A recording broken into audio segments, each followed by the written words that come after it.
Hello, fellow subscribers, and welcome to Fun Facts About Movies and TV Shows Part 2. I'm really excited for this one because I found some really interesting facts that I didn't even know about, and you guys probably didn't even know about either. Unless you watch some kind of video that you did new, but anyways, I'm going to explain them anyway. So, once my friends join in, we'll get started.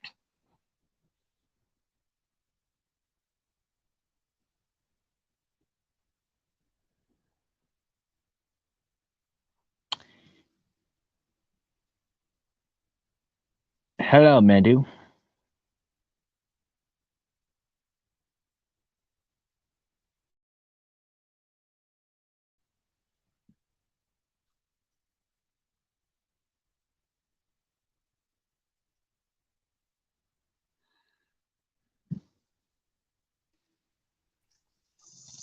Hello, Galaxy All Stars. Hey, How are you? fine. You? I'm pretty good. I'm pretty good. I'll always be fine. I'll always, anyway, I'll always be fine. That's cool.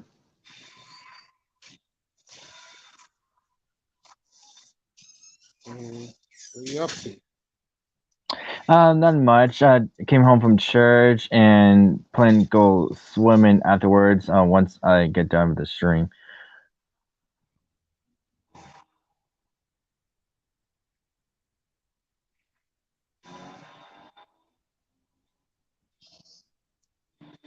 Well, here's the thing though. I don't have Disney Plus, so I can't.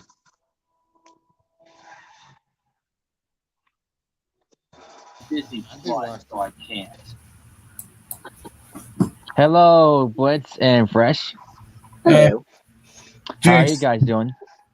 Good. Yes. Same here. Oh, I didn't realize Blitz. I am not Blitz.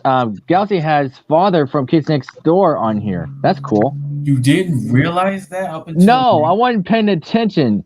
Uh, yeah, like anything else isn't new. I'm very sorry, Galaxy. My apologies. That's all right. How we But doing, Fresh? but I'm glad you did that because he's one of my favorite characters. Same. And Blitz has a Joker profile picture. It's actually Willem Dafoe Joker. Oh! I didn't realize that at first. Yeah, it did. That looks really good. How'd you just find that? I just found it. Like I just searched up Willem Dafoe Joker and I just found this. Yeah, that looks really good. That really needs to happen. Oh, Yeah. and to answer MLO's question, like yes, I have seen Chippendale Rescue Rangers. It was fantastic. Well, I Same. was actually answering his question. Tell him I don't have Disney Plus, so yeah. But I have seen clips of it on YouTube. Ugly Sonic. So glad like he came around to like do something right Yeah. twice. So, are you guys ready? Yes, Yeah. please. Yes, of course. Yeah. All right. First one is from Shrek. Okay, so Shrek's accent was originally going to be Canadian. Yes. Yeah. Hmm. Yeah, so Shrek was originally going to have a Canadian accent like his voice actor Mike Myers, but roughed up a bit to sound more ogreish. Eventually, however, Mike who was also Scottish ancestry, decided he wanted to go with a Scottish accent, and thus Shrek's unique voice was born. I mean, yeah, like he wasn't a right to just make that decision to make it much more unique in a way. Yeah, hold that thought. Hey, Bobby, Hey. how you Also, doing, what you bud? said about Mike Myers, I'm doing good. What you I said about continue. Mike, I was thinking like I had a feeling he was like normally Scottish, because his accent was perfect. And he also did another Scottish character named Fat B in Austin Powers. Yeah. And continue, Fresh. What? I didn't Uh, say Fre- anything. I didn't oh say no, I anything. mean finish what you were saying because I want to pay attention because I was just trying to say hi to Bobby. All I said was just it's unique for him to just do that to make something stand out. And Yeah, and I also found out on his Wikipedia that he changed his name from Michael Myers to Mike Myers to avoid confusion from the horror character Michael Myers from the Halloween series. yeah, That's I put that in the understandable. episode. Mhm. Oh yeah, that's right. Duh. But yes, it does make a lot of sense. And there's actually a Yo Mama joke about that. Yo Mama is so stupid, she thought the star of Austin Powers was Michael Myers. That was awful. Okay, Josh Brolin catching in DC. So yes, this is a callback to the time where Josh Brolin almost was considered in Zack Snyder's like movie almost. Hmm. He was almost Hello, cast movie in- watcher. Okay. Yeah, you could say pause to Blitz before do. My as bad. we're- Yeah, that is a good idea. Sorry about that, Blitz. No problem. But yes, Josh Brolin was almost cast as Batman. Whoa, that actually is a good role for him. Yeah, but it was him and Ben Affleck, and Ben Affleck was the final choice. Oh wow. But who knows? Maybe in the future, either he'll play live action or voice of or Batman. Who knows? No, like I I'm did. thinking- Oh, sorry, Okay, Blitz, but no, forget it. Wait, sorry to you, Fresh, but I was thinking like maybe more animated. Like they would make the Bruce Wayne kind of look similar to Brolin, but he was but he would like voice actor. I think that's good. Mhm. Yeah. And what I was about to mention, yes, Fresh did do it on a mantle. Josh Brolin was one of the choices for Batman, and this is actually like clever. In the future, they should get Josh Brolin to play Batman and Willem Dafoe to play Joker. That would be an awesome movie. Yeah. Okay, next fact. Cars. I knew that was coming. Okay. It was originally an ugly duckling type story about an electric car. So, Cars started off as Little Yellow Car about an electric car that faces prejudice from its gasoline counterparts. Pixar animator artist Jorgen Klubian, I think that's how you pronounce it, who developed the story during production on A Bug's Life, was inspired by real-life automotive history from his home country of Denmark. And in the 1980s, some enthusiastic folks got the idea of making a three-wheeled, one-person car that ran on electricity, said Klubian. They put it into production, and it worked great in the city. But out on the highway, it was too slow. People also thought the car was ugly. I thought the electric car was ahead of its time, and it struck me as odd that my fellow antics didn't agree. It reminded me of The Ugly Duckling by Hans Christian Andersen. This famous Danish character wasn't accepted at first, but in the end, it proved to be right on the money. The story was deemed too slight to carry an entire movie, but the small town setting remained an inspiration. That's So it's that's just- interesting. Yeah. What's this? Oh, okay. So if you don't know by now, Tom Holland is one of the few people to like actually like spoil like future movies for like Marvel. That is true. Yes, And he doesn't do it on purpose. He just does it by accident. Yeah, Like, Yes. okay, I here's was an, gonna say you're a blabbermouth. Like seriously, there's even like a compilation of that. And Yeah, people I- just like covering it. I saw that What- compilation. I yeah, one, saw. yeah. One example, like, he's doing a video of some on either YouTube or some kind of social media. He's getting like opening gifts, like a new poster, I guess from Mark Ruffalo. I can't remember.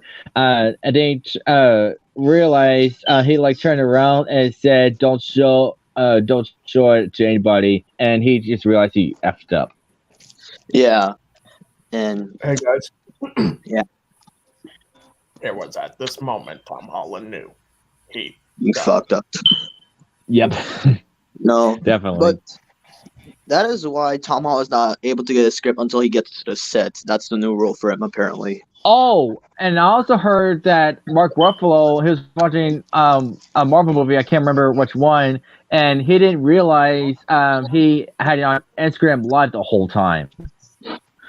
Yeah, and he did say a spoiler like everybody's gonna die, and like, huh, don't spoil Yeah. it, man.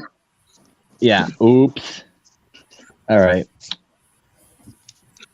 And why did you put this on here, Fresh? Also, get this. When John Leguizamo got the gig to voice Sid in the first Ice Age film, he tried out 30 different voices, among them being a Southern American accent and a Hindi accent. But after learning that sloths store food in their mouths, he began to do that, such as chocolate, jam, and peanut butter, in order to voice Sid with also a thick, lispy voice. Which is more fitting. And it'll be weird to hear him with a southern accent. And what was the other Actually, accent you mentioned? Hindi. Hindi. Wonder how that would sound. Well, that is an interesting fact. I'm glad you talked about it. And Blitz, why did you say this?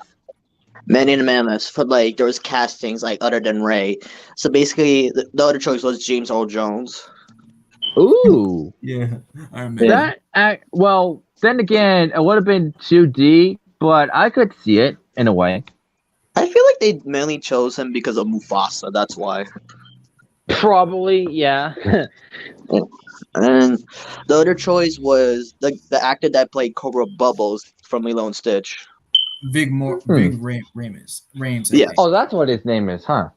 hmm How about that? Were there any other choices besides that? No, those were the only two. Huh? Wow. Wait, what happened first? No, I mean, like, I'm just appalled that I am assuming that there would be more if I read it somewhere. Because that's the same Ye- thing that happened to me when I was reading the trivia for the first Sonic movie. It can freak with your mind. Oh, Yeah. All right. Let's see.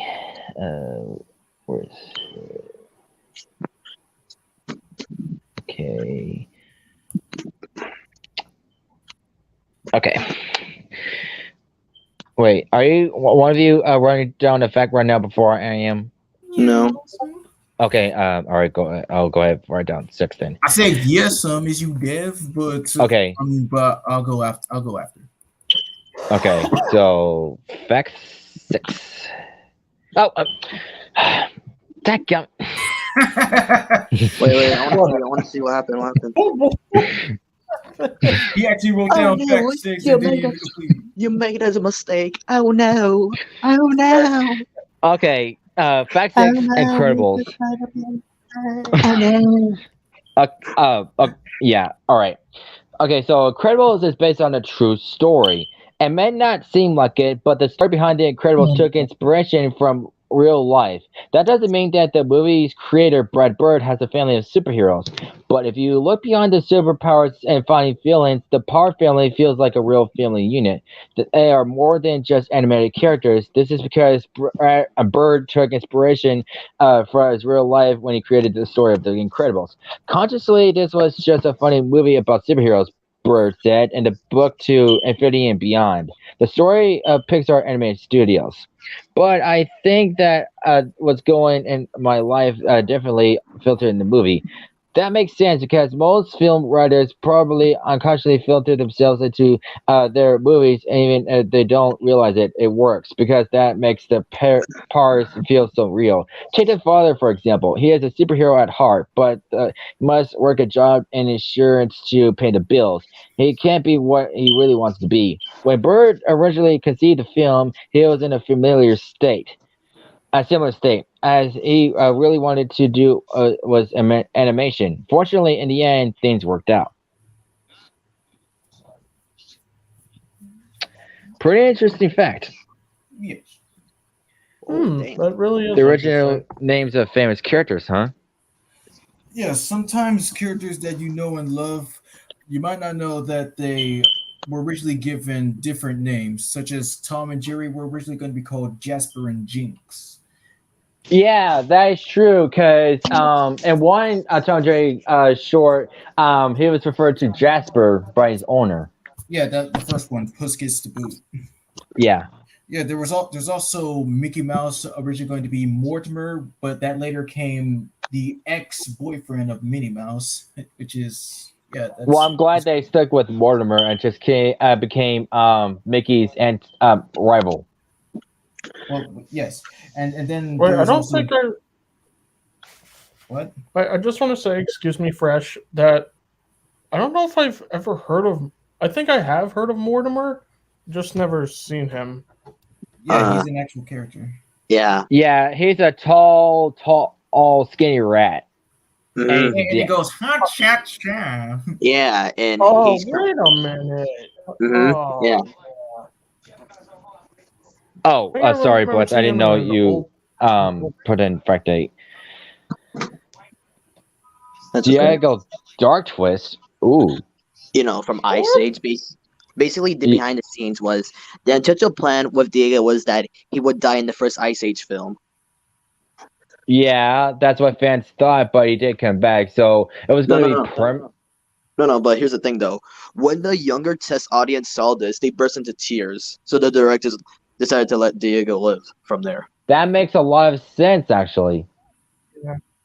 Because like nobody likes another character dying. Like there are a lot of Disney characters that have died. I'm not gonna say who, because there might be some people that have seen movies like Princess and the Frog and Inside Out. So yeah, but yeah, that makes a lot of sense. So, but plus Diego is an iconic Ice Age character. I mean, yeah. Oh, sometimes people they won't always stick around for much. Yeah. All right. This is supposed to be fact 8, but I didn't know Blitz wrote down fact 8 before I did, so this is fact 9, Finding Nemo. Okay, do any of you know who Megan Mullally is? Huh? What? Yeah, I heard her Me- here and there. Okay, so Megan Mullally was fired after producers heard her real voice. In the early 2000s, Megan Mullally was best known for playing the rude and eccentric Karen Walker on Will and Grace. Chief among the character's recognizable characters was her high-pitched voice, which Pixar producers apparently thought would be perfect for an animated fish. Upon hiring Mullally to voice an undisclosed character in the movie, the crew discovered that the actress's natural voice was at average pitch and that Wally was unwilling to produce the Karen voice for the film. As such, Wally was dismissed from the Finding Nemo cast. How high is Yeah. her voice? Okay, it's like sucking on a helium. That's how she would sound. Is it like? Blitz, Yeah, something like that. I was thinking like that, but maybe a little higher, like enough to pierce your eardrums. Like, jeez. Yeah, I actually got that. That's how I got introduced to Megan Mullally was Will and Grace. So yeah, and she has also appeared in movies like Hotel Transylvania 2, where she voices Johnny's mom, Alexander, and a very good No Good Horrible Day, where she was also in that one, and Yeah, the live and action several one. others. Mhm. Yeah. Oh, She was also. Oh yeah. She was also in the movie Why Him. I think I So, only yeah. know her from Alexander. Cool. Okay. Let's see. and Blitz, I think you meant to put down 10. You just gotta did you get mixed up or something? Yeah, sorry. Gil So- and Willem Dafoe. So we learned this when we were watching the fact video when we were doing Finding Nemo for voice roll. Yesterday. Yes. Yeah. yesterday. Yeah, I did say yesterday. No. I mean, like to for everyone else to remind her and stuff. Okay, but yes, one of the facts was like they model Gil's face after Willem Dafoe's face, which was pretty interesting. Yes. And I'll add another fact about that topic. Okay, I found out that let me go back to it. Where is it? No. That Gil was supposed to be the villain. Yes. Where is it? Shoot. I think where is it? An even more Crap. interesting fact is that the Goblin mask from Spider-Man was designed to be modeled after Willem Dafoe's face as well. Oh. Really? Not just by like the Oh, not there just it by is. like the shape, but to actually look kind of similar to his face. I mean, well, that's what I heard from Watch Mojo one time. Yeah, okay, so yeah, here's the fact about Gil being the villain's character in early version of the story. While the combination of somber coloration of scaly beak and the menacing vocals of Willem Dafoe rendered Nemo's fish tank pal Gil an entertaining presence, we learn soon enough that he is in fact a good guy who has the best interests of his fellow captives at heart. The original cut of Finding Nemo was more ambiguous about Gil's integrity. However, making him the owner of a falsified identity that he swiped from a nautical themed children's book house in the dentist's waiting room. Wow. Huh. But I'm glad they turned him into a good guy instead. Yeah. Yeah, I am glad for that one. Mhm. Yeah. Oh, by the way, All right. speaking of Willem Dafoe, I was rewatching Spider-Man: No Way Home. Oh, Ooh. cool. Nice. Yeah. All right. So here's one about Toy Story. Josh Whedon really wanted Barbie to appear in the first Toy Story movie. Josh Whedon, or Whedon, I don't know how you pronounce it, who was brought on by Disney to do a script revision for the first Toy Story, wanted to include a butt-kicking Barbie modeled after Sarah Connor in Terminator 2: Judgment Day. She would roll up in her pink, presumably Corvette, and rescue Woody and Buzz from Sid's house, telling them to come with me if you want to live. Mattel, however, refused to license doll to Pixar. They didn't want Barbie in any kind of animated film because they felt it was important for her to be neutral, allowing girls to print any personality they wanted. Pixar camera artist Craig L. Good said obviously they later changed their minds as the Barbie brand appeared in Toy Story sequels. Hmm. Hmm. But did you hear about the new live action Barbie that's coming out next year? Not until Oh. Yeah. Oh no. No. Guess who's cast as Barbie? Okay, who's cast about Barbie?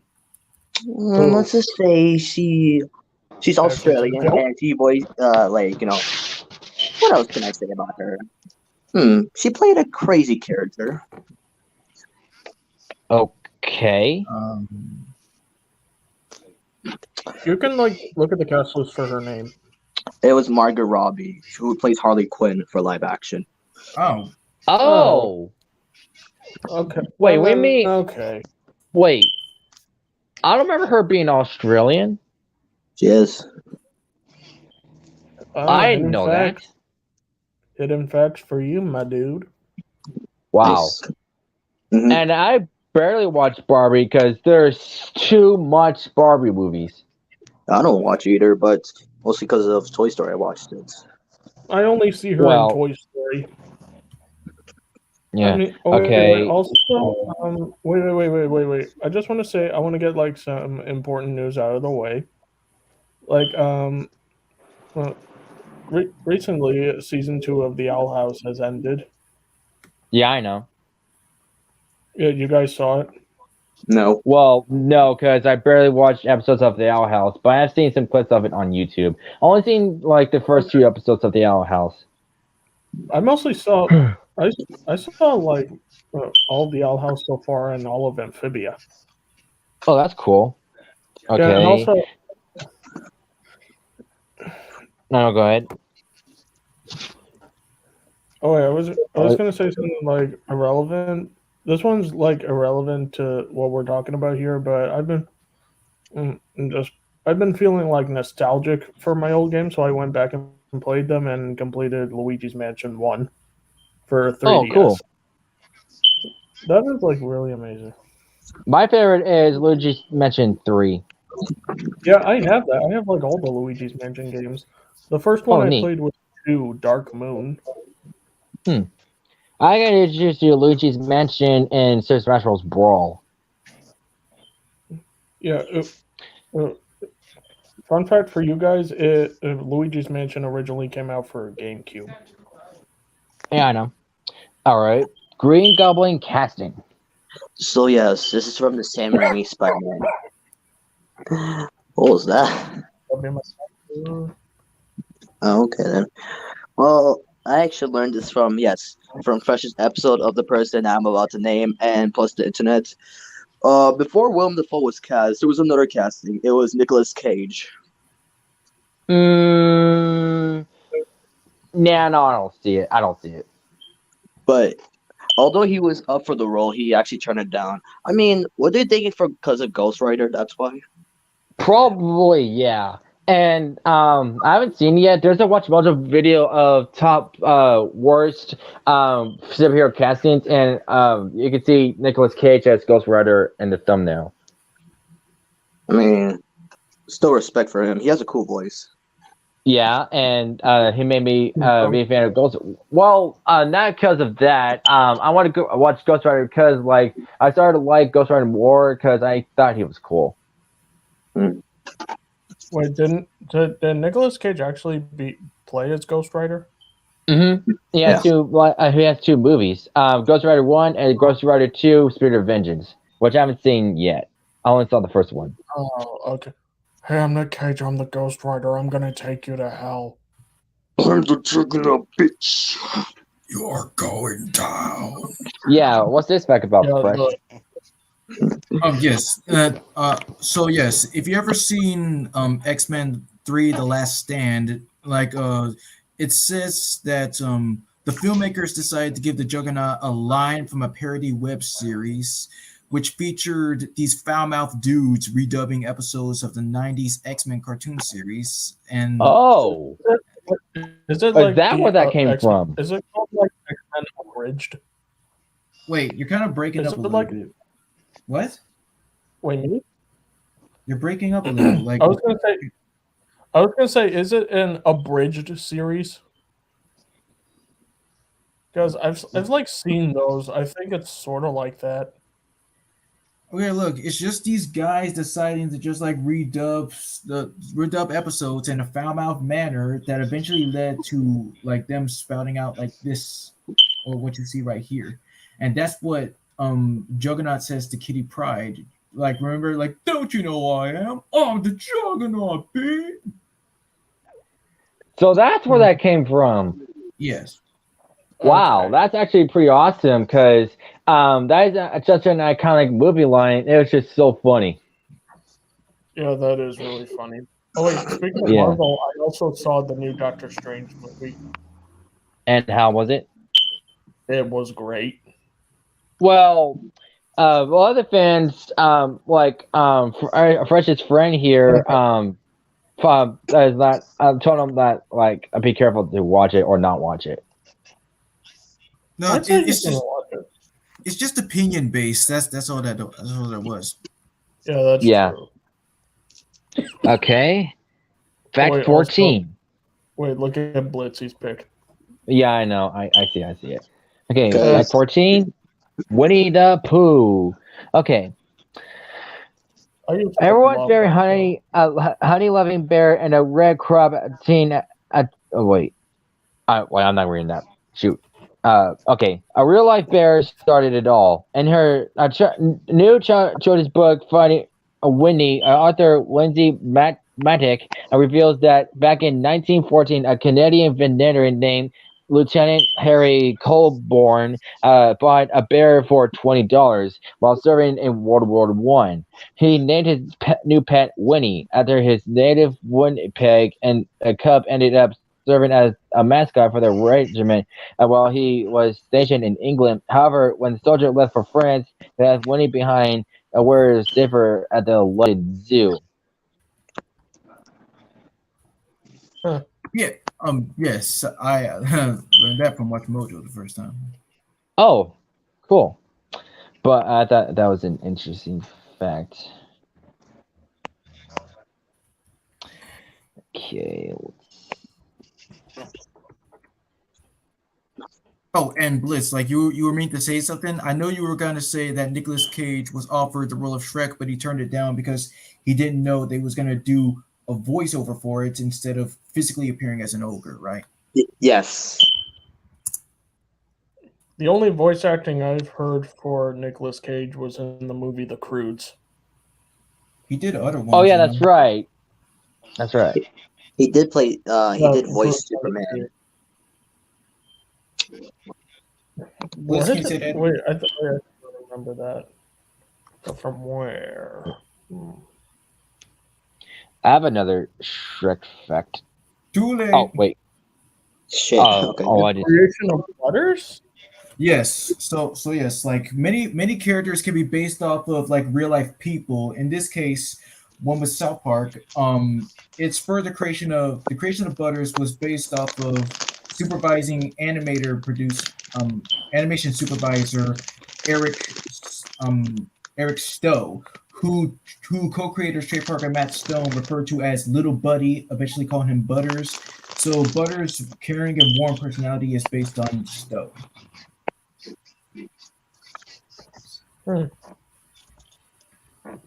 and I'm just writing down the next. Oh, hamburgers. Did What? you know that's Butter's catchphrase? I'm a fan of South Park. I know all. Okay, What? fact 16. Oh. Yes, I saw this in an interview with Nolan North and Richard McGonigal. Basically, they were interviewing Richard about a character, basically forearms, and like surprised how his voice doesn't sound like forearms. And then Noah got in the conversation saying like he actually auditioned for forearms in the original Ben 10. Yeah, I actually heard of this fact. Oh yes, Bliss showed me that. Yeah. Yeah. All right. I wonder what, Here's another I wonder what it Shrek fact. sounded like. I wish.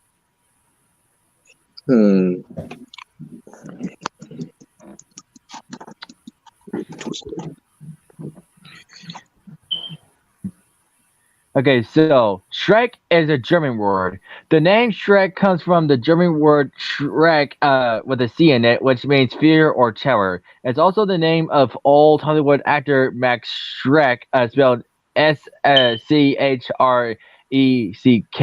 who famously played the scary vampire Orlok in the film Nosferatu in 1922. But let's face it, if our Shrek isn't actually scary, it's just a bit grumpy.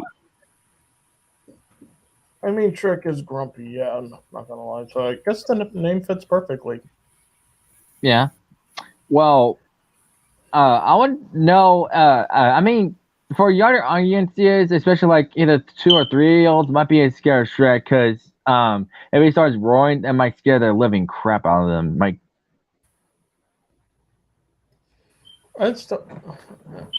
yeah. I was gonna say like I love the Shrek movies. Yeah. But there's one I didn't like, which is the 4th one. Why is Why that? not? Because when it first came out, I don't know, I remember how old I was, but when I saw it in theaters, when they're doing the birthday party for his kids, he got so like overwhelmed, he slammed his fist on the cake. Look, that's only because he was frustrated with how his life is going. Like, I know. I think it was I like just thought he was it was having, like rude. But sorry for the interruption, Christian. Yeah, that's fine. I was gonna say like I think it was like he was having some sort of like crisis or something.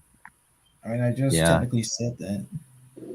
Well, yeah, but luckily for him, he realized that like how lucky he is to what he has now, like how he has, like how he's been going through it throughout the whole movie.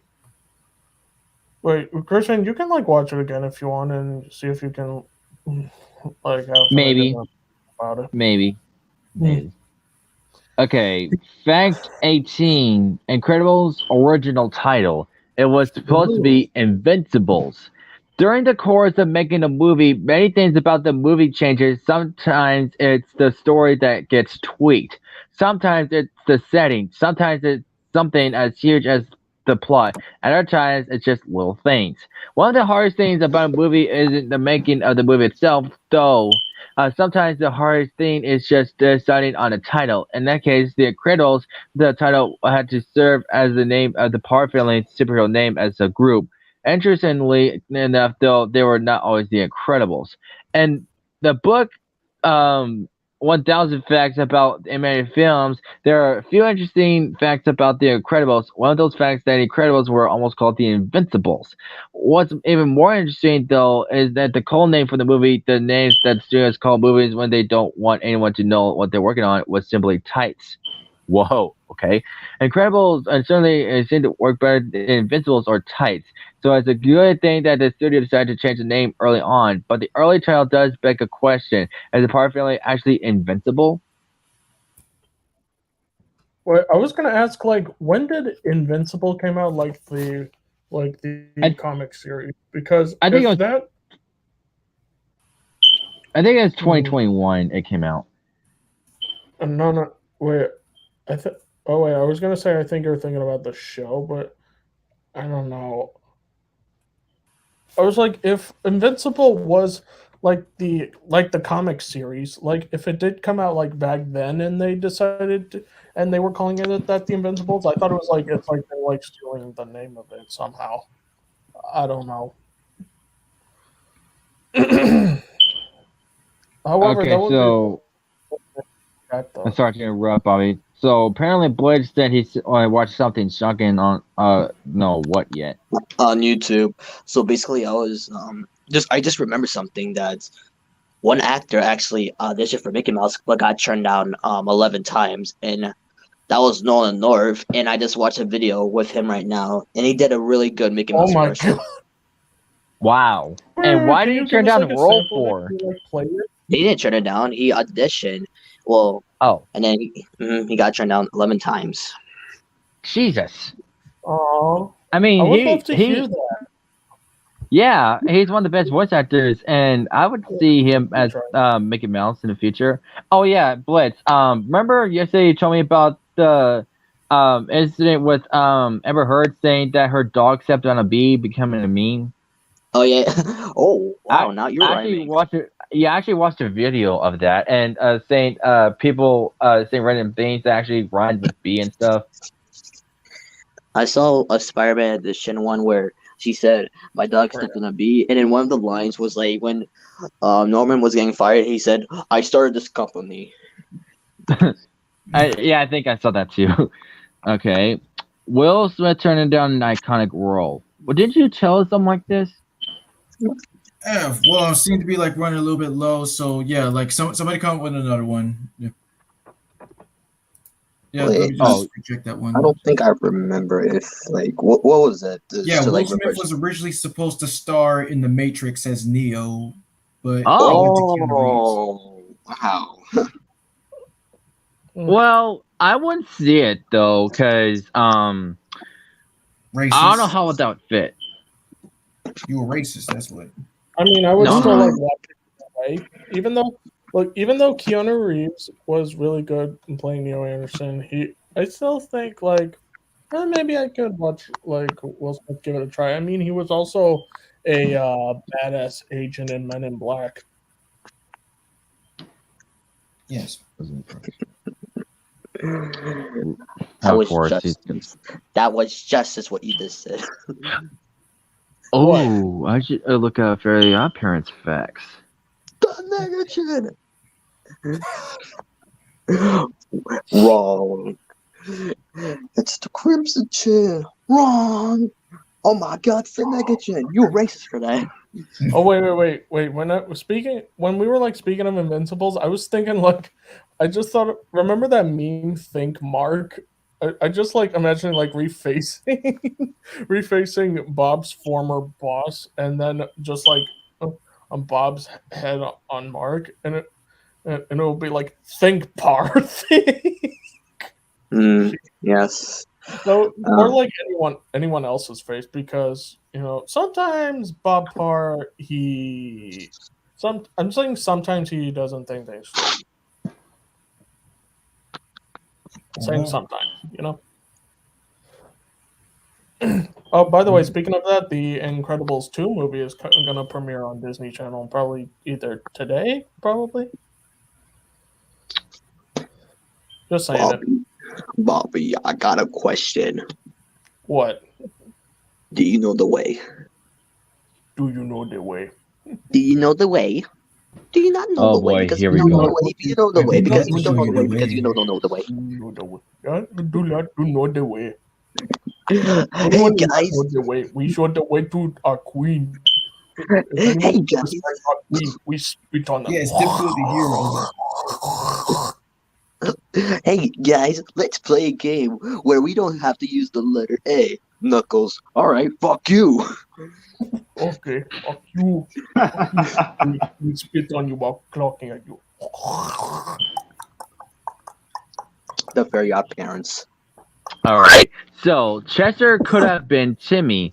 Chester McBadbat. Wait, McBadbat? That's his last name. You Yeah. McBadbat. didn't know Yeah, that? because with his dad, remember? His dad was a baseball player. That's why. I And know. he's It's been a while. I didn't remember that. But wait, what's his real last name then? That's his. That's his last name, you name. dingus. Yeah, That's that's his his last last name, name. dude. I thought you meant. Oh my good lord, this is No, confusing. it's not. No, it's not the name. Oh boy. Okay. So, uh, Chester is one of Timmy's best friends, and his socioeconomic status is made very clear in the show.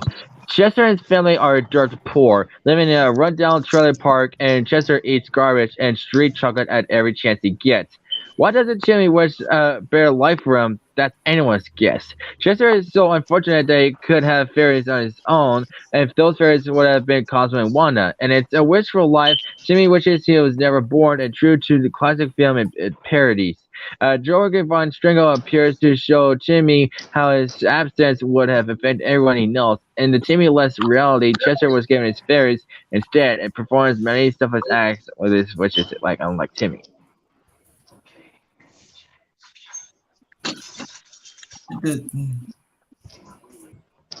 Wait, you remember also? You guys also remember the episode Fairy Idol? That was Yeah. also like a homage to that with Chester when he won Norm. You remember Norm the genie? Yeah. Fine, yeah. Rest in peace, Norm Macdonald. Yeah. Oh yeah. Oh. And also, rest in peace. Recently, I don't know if you heard about it, Bobby, but Ray Liotta died the other day. Wait, what? Yeah. Wait, who? Ray Liotta. Oh, you don't know who Ray Liotta is? No. He's from you might know him from the B movie. He played himself in the B movie. And he- Goodfellas. He was also guest starred in SpongeBob SquarePants. He was also in Date Night with Steve Carell and Tina Fey. Hmm.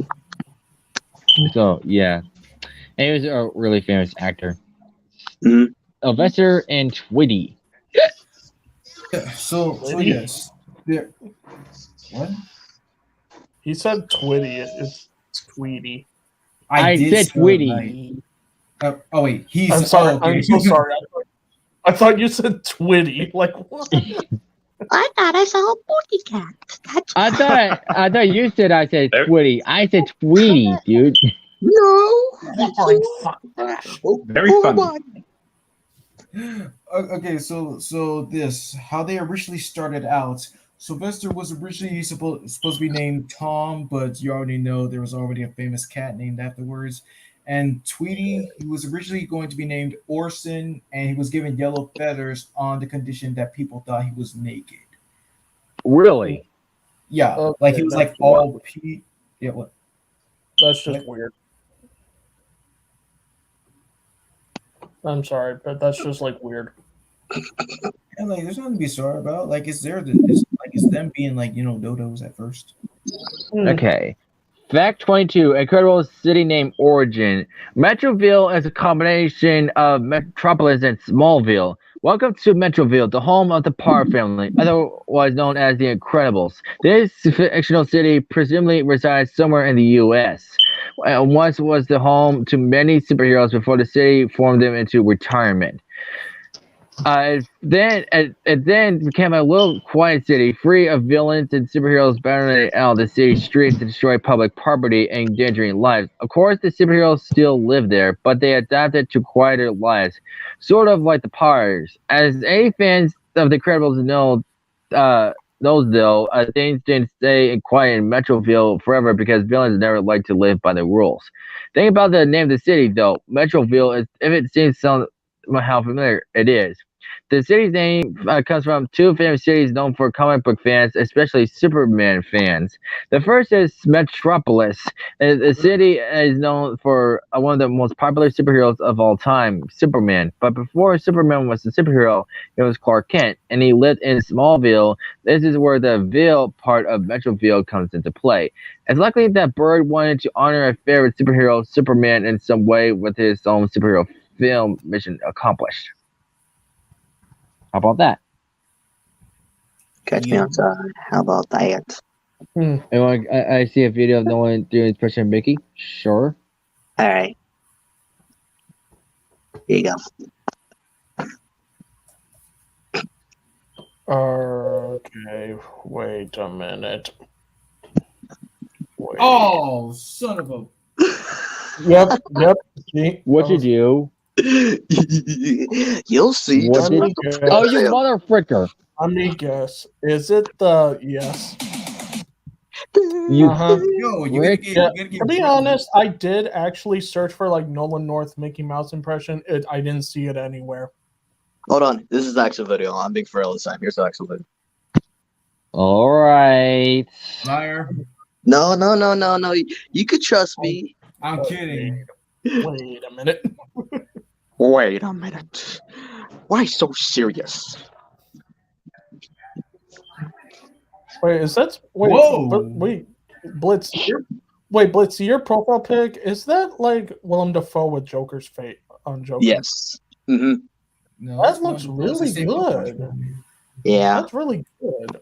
Oh, man, no, I would actually like to see Willem Dafoe play as the Joker. Wow, I don't believe it. Like a CG animated one, because it does kind of look like that. Mm-hmm. Like this art style right here. It kind of reminds me of the Arkham games.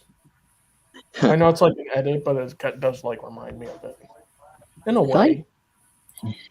If I was like a casting director for like DC at the moment. Okay, so here's the audio. Man, if I made a live action Batman, yeah, I said this before. I'll choose Josh Brolin as Batman and Willem Dafoe as Joker. But for Robin, it depends, like what the fans would see, like which one, like. Let's see here. Jason Todd, Dick Grayson, Damian Wayne, of course. And then what was the female one again? Batgirl? No, the female Robin. What was her name? I don't it's remember. Just Robin, but just a female Robin. No. Oh, hold on. Because I know Ariel Winter played her. Annie Mackiff played her, and then surprisingly Scott McVille like played her remember when all the Robins visit. Well, I thought that was a dude at first. DC, what was her name? Oh yeah, Carrie Kelly. That's right. Wait, guys, listen. This Nolan's impression, it did sound exactly like Mickey. Thank you, boys. Wait, No listen. problem. Yep.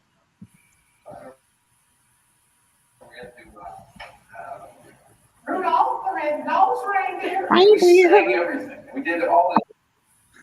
Yeah, holy crap, that was awesome. Yeah, sad he didn't get the role, but like, he did audition for 11 times. Yeah. Speaking of Mickey, I was like looking back on the old games. Like the only Disney game that I loved playing as Mickey in was Epic Mickey. I have Epic Mickey. Yeah, the Rudolph yeah, the I red-nosed I have reindeer. played both the first and second, Well, I haven't but played the sadly, second one yet, cause I haven't finished playing the first one yet. sadly, I couldn't finish I couldn't finish them. But gladly, I have seen recent gameplay footage of them, like even with especially with the good ending. Hmm. And I really like that they brought back an old iconic Disney character.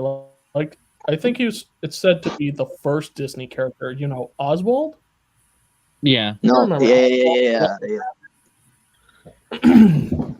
I actually saw Oswald in a short. Well, not technically. I saw a compilation of dirty jokes where there's like these seeing cow skulls. I don't know what they're seeing, but they're about to curse, and a big guy was shooting him, and Oswald was there, and he's trying to shoot the big one, but he missed, but he shot him twice. Oh, Oh boy. oh Yeah. boy!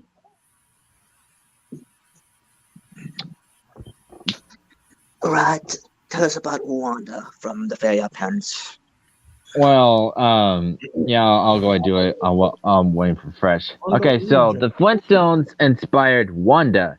No work of art exists within a vacuum. All creative enterprises are informed by those that came before, whether the artist is aware of this fact or not. In this case of Wanda's design, her influences are intentional and strong, and come from a classic cartoon that influenced an entire generation, the Flintstones.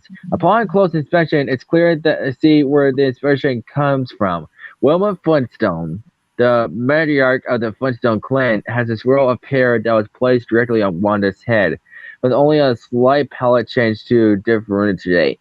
Their personalities also coincide.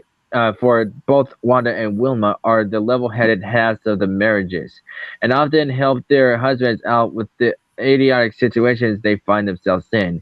And the names are strikingly similar as well. Yeah, that does make sense. Oh, by the way, as soon as you were talking, I was gonna do like this. You know, watch. Wanda. You know, I mean, that's Wilma. yeah. That was a parody. Wilma. All right. Imagine Cosmo doing. You know what would be awesome if they cast Darren Norris and Suzanne Blakesley to like play, Fred and Velma. What? Yeah, if they cast, Suzanne Blakesley and Darren Norris as Fred and Velma. Oh, yeah. It does make Actually- sense. Yeah, Darren Norris has. Yeah. It would be interesting. Which would be interesting. I kind of see like a combination with Timmy's dad and a little bit of JJ for some reason, like just to like get the grasp of the voice.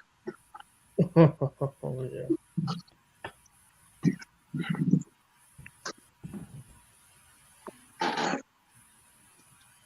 Speaking of Joker, hold on.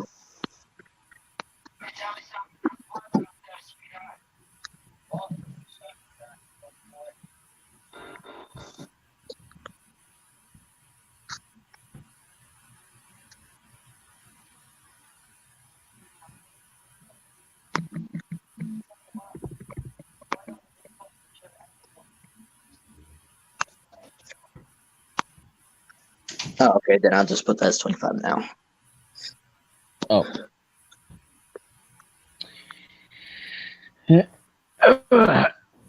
Oh, by the way, I watched the first 2 episodes of Batman Beyond.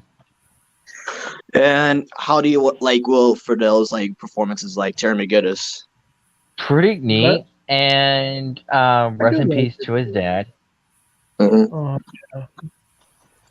Yeah, I really do like him as like Terry McGinnis, and if you also, and I just want to say for Galaxy Fresh and Movie Watcher, I'm not sure if they know this, but he also played as Gwen's brother Ken. Oh yes, I do know that. Yeah. He also played as I know that Bumblebee. I know that you and Chris didn't know that. I was saying. Oh, okay. He also played as Bumblebee in Transformers: Robots in Disguise 2015. Yeah, but Oh, his most like recognizable roles is like when he played Eric Matthews from Boy Meets World and Ron Stoppable from Kim Possible. Yeah. yeah. What do you call it? Fun fact: when Will Friedle was not like available to voice Terry McGinnis, guess who voiced him in the commercials? Who? Who? His best friend Jason Marsden. Ah, Oh, that's cool. Okay, so since you're back fresh, welcome back. I can now talk about this. DreamWorks saved by Shrek.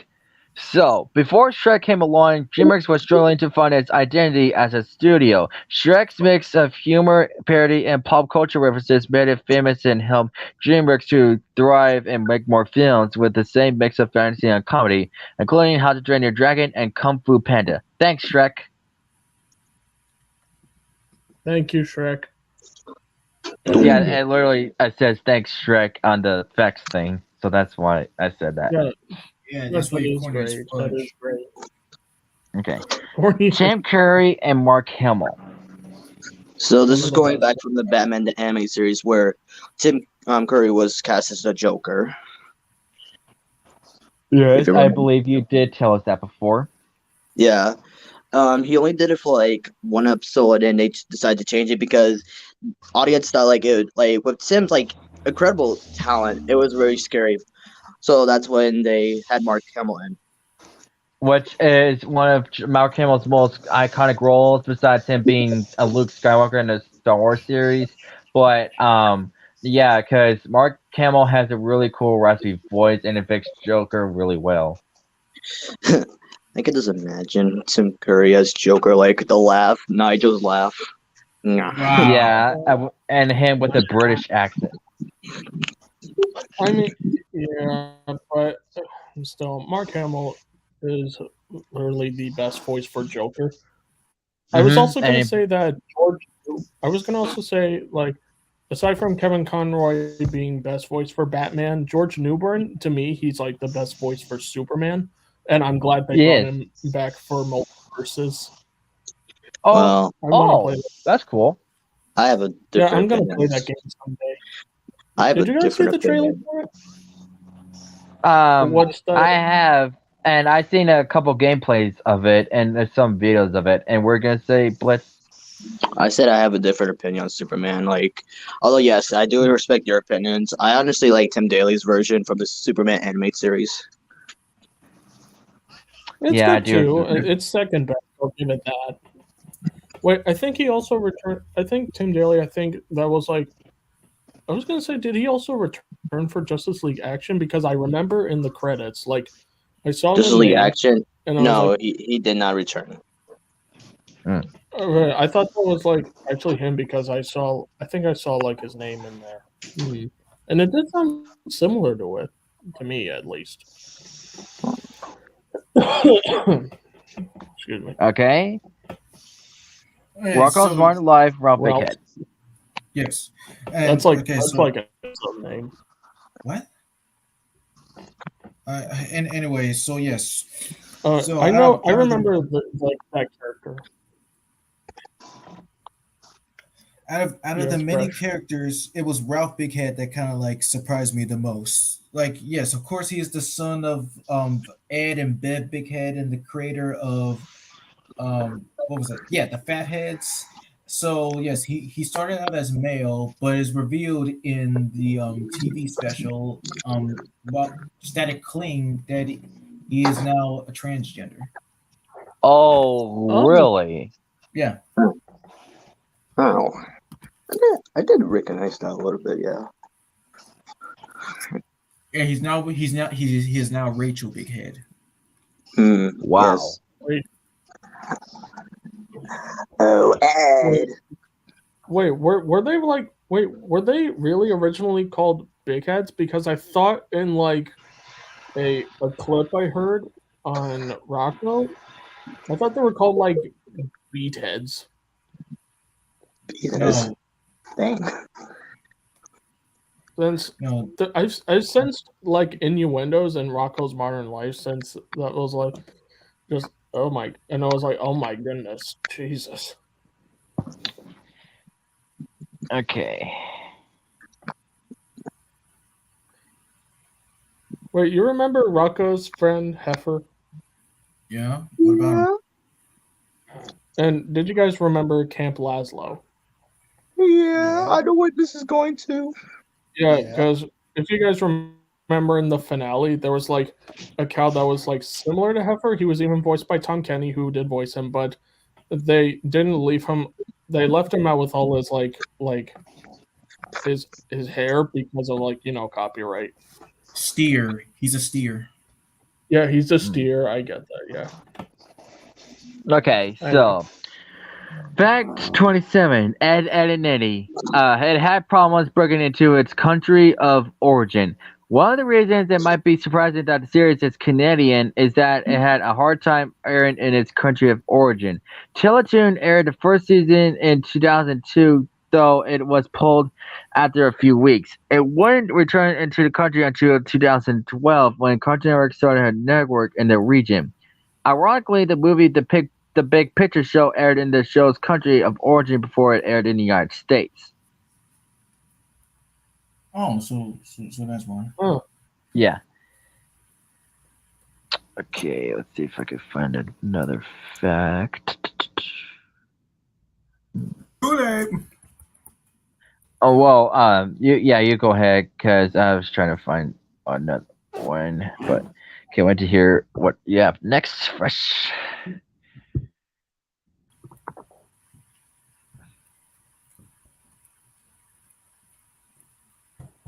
Did you get it? Oh wait, it's probably just taking. Oh wait. Okay, hang on. Let me write down fact 29. Oops, that you story. Glad I caught that before I posted it. Stupid typo. Okay, Jumper Lee and American Dragon. Yeah, it's one of these many kind of copycats and or similarities. One of the many common ones is like Juniper Lee is kind of a little bit similar to American Dragon Jake Long. Just think about it. Just the main character is a Chinese American kid endowed with special powers to protect humanity and stuff. Fights monsters on a daily basis. Companion is a talking anthropomorphic dog, but a different breed. And like, it's That it's makes kind of like sense. yeah. And I did. there's another I did thing. not realize that until now. Because I did watch American Dragon Jake Long, but I did not watch Juniper Lee. That's fine. It's a good show. But And we're gonna say, but I was gonna say, it would be cool if their dogs like fought like Monroe and Blue Dog. That'll be funny. yeah. That'd Alright, be like a funny match, like Jake versus Juniper, and then the dog. All right. Fact 29, Toy Story 2. I told you guys the other day, but I gotta go ahead and mention it. Toy Story's Jessie was originally written as Senorita Cactus. You can thank Nancy Lasseter, wife, Toy Story co-director John Lasseter, for bringing the character of Jessie into Toy Story 2, as she is the one who convinced her husband that the animated sequel needed a female character of more substance than the first Toy Story's Bo Peep. Originally, Jessie was a Mexican woman named Senorita Cactus, who, via the Pixar touch, was to sway Woody with her feminine wiles. well, we put it that way. It was like, I mean, if she did that, then who would Buzz be without her being lover and stuff? Because you know what happened in I don't know. Unless somehow in the movie he just finds a random hot toy chick. Oh, I read this. I found this out on YouTube. I'll go ahead and put, it's another Toy Story fact. It's pretty interesting. Hang on. Where's the thing? Get. Shoot. Excuse me. I don't know if I want to put this fact if you go. Okay, I'm just gonna put it anyways. Okay. I don't know what fact that would be. Since you're gonna put fact 30, I'll put in fact 31.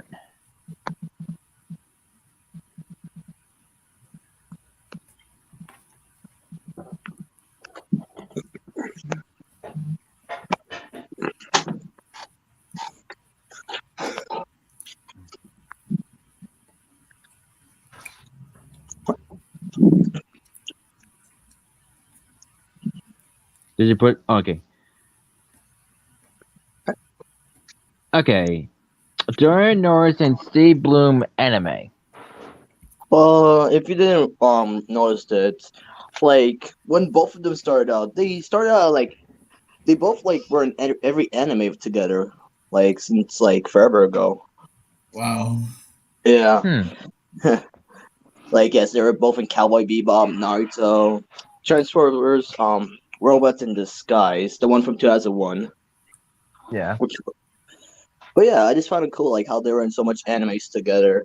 But I found this awkward for them now. Yeah. And plus, Darren Norris, and Steve Bloom are now Decepticons in Transformers Prime. Darren Norris being Knockout, and Steve Bloom meet Starscream. Well, not that. It's just like Darren ex-wife is Steve Bloom's new wife. That's why I found awkward. Oh, Yeah. crud! I forgot you told me about that. Yeah, that is awkward. The last time I saw them work together was Mixos. Yeah, that's the last time. Well, at least they're still friends. I mean, yes, both still continue to do anime and in other projects as well. Yeah. All right. Toy Story Summer Short, and I forgot the name, which I did. You seen that one, right? Where Barbie and Ken were supposed to go with the girl, but they were left behind. Oh yeah, I saw that one. Yeah. Okay. So I found this on YouTube on this YouTuber. So and one scene where Jessie has a hibiscus flower in her left side of her head. There's a reason for that. Okay, so in real life, Hawaiian ladies wear hibiscus flowers in their heads. Specifically, okay, if you have it on your right side, that means that you're single. But if you have it on the left side, that means you're taken or married. That means the reason Jessie has the hibiscus flower in her hair, the left side, that means she's taken, meaning she and Buzz are in a relationship. Yeah. Yeah, it makes a lot of sense. A really good detail. Speaking of Okay. the Toy Story shorts, have you seen the one where they meet little Buzz Lightyear? Yeah. Yes. Yes. And there's like a steak transformer, which I found weird. Mm-hmm. Believe it or not, Oh, so go ahead. believe it or not, McDonald's years ago actually had a Transformers based toy, which had food, McDonald's food like fries, hamburgers, sodas, whatnot, turned into dinosaurs. What was it? Yeah, I saw it on YouTube a long time ago. I was like, wow. And what the heck? First time for Yeah. anything. Yeah, I just make this up. Like anytime you see something like this, I just make it up. But it is still interesting. So get this, like first time for like anything, like I got 4 of these. Like Scooby-Doo on Zombie Island. Scooby-Doo on Zombie Island is the first ever Scooby-Doo media that feature characters that actually die. That is true. That is true. Those 2 women, they died, right? Those 2 women and that old Fisher guy, like Jacques goes by Jim Cummings. Oh, wait, he died? Yeah, like he too was turned into a werecat as well. Like they both died. Oh, all damn, died. I forgot. It's been a long time since I've seen a movie, but Jack Nab. There's Say that also movie again. what Scooby-Doo on Zombie Island. Oh yeah. Did I you know never they actually actually saw made that a movie. Yeah, but did you know they actually made a sequel about it? When?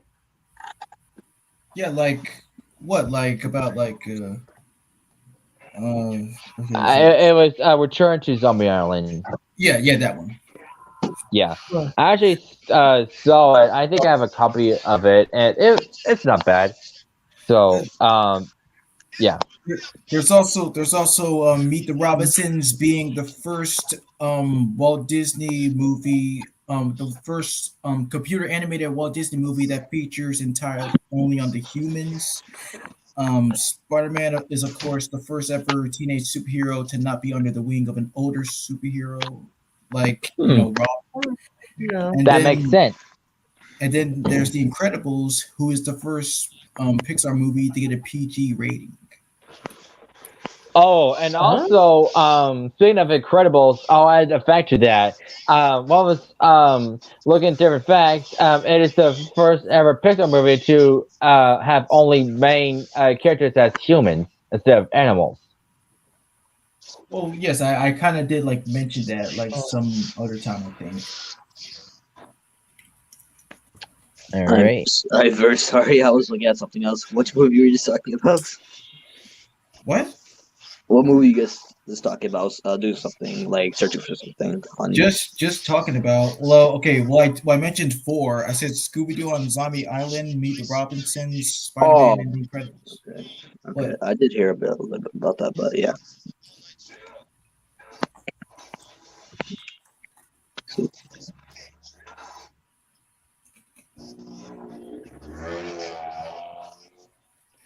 Okay. So I don't know if you know about this, but wait till you hear it.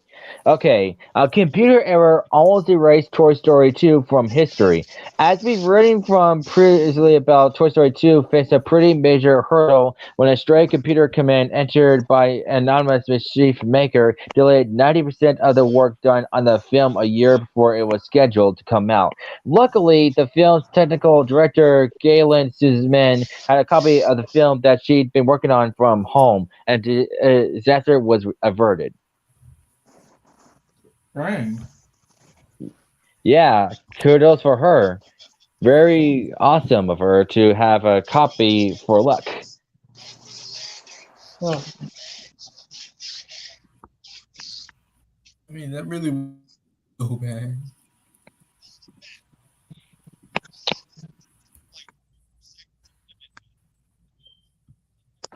Back 34.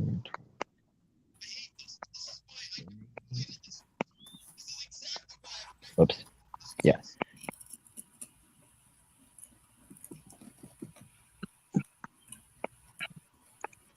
Okay, I know it looks weird, but let me explain. Toy Story 3 animation team shaved their heads. Several members of the animation team on Toy Story 3 decided to shave their heads early in production in order to get a clean start on the film. According to animator Victor Navon, even director Lee Unkrich joined in. I had never shaved my head before and I quite liked it. I'm not sure if my wife did. It depends what hair he's talking about. I don't know. Oh boy. what? But yeah. That's so weird. What? Speaking of her point, what was she talking about? There's many places that she might talk about. Moving on.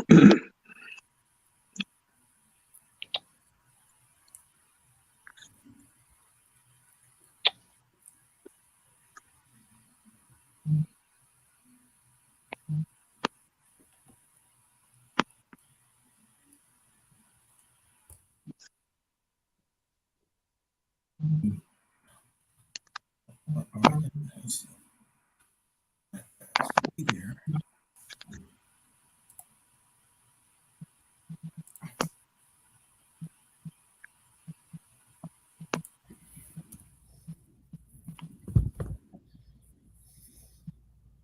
Fact 35. Lots of from Toy Story 3 got Disney sued.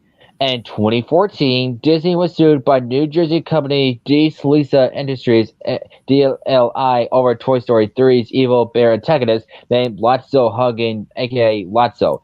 DLI had been selling their own Lots of Hug toy bears since 1995, argued that their ability to market their own product was substantially affected by Toy Story 3 use of similar toy. Further, DLI alleged that Disney knew about their lots of hugging toys before Toy Story 3, as they previously licensed their hugging technology to a Disney affiliate company.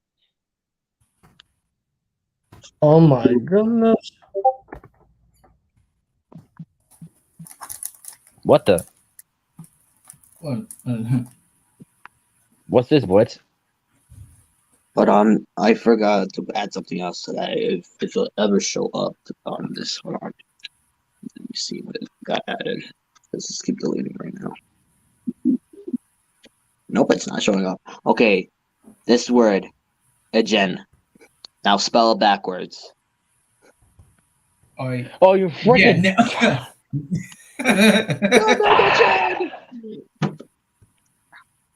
Great. So you just maybe text this for nothing. You maybe text 36, but this is a big. Okay, okay. For real fact, the edges of 5 Avatar characters. Yeah, technically it was like 6. That was like a little bit my bad. So yeah, only 5 characters had their ages revealed. Aang is 112, but technically just 12. Zuko and Yue are 16. Toph is 12. Tom, Mai's younger brother, is 2, and Mai is 17. Yep. Okay. Here, just imagine. Just imagine like how cool it is. Like being 112 but still that young. That's just incredible. Yeah. But wait a second.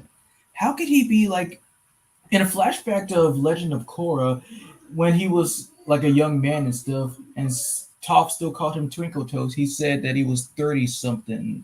Like, how could you? He said, I'm 40 years old. I mean, we all knew he was like 140, but yeah. Oh, 40. Oh, sorry, my bad. Yeah, they might have done that by mistake, and I was supposed to say 140 something, but I ended up saying that. So No, wait, but Yeah. well, like I did just say, even though Aang is 112, he's actually just 12 if you subtract his ice block years. true. Yeah.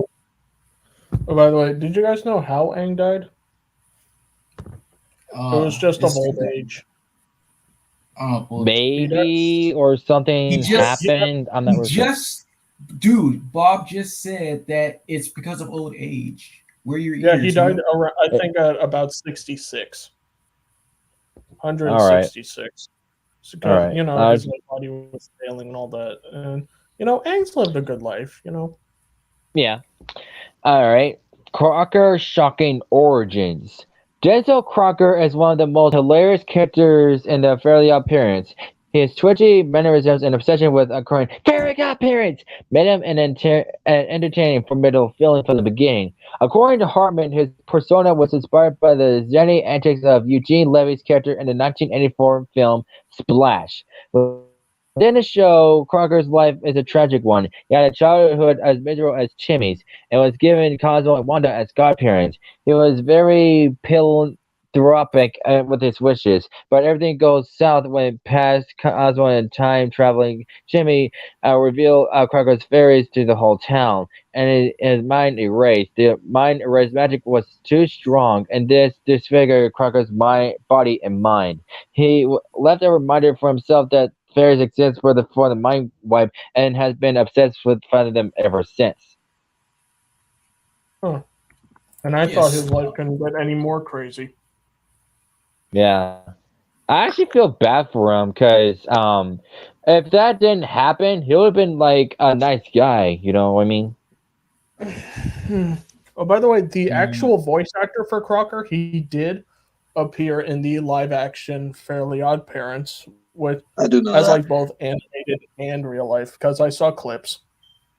Yeah, Yes. I knew that before I saw a clip on YouTube because it was on his Instagram or Cool. Yeah. Nickelodeon's Instagram.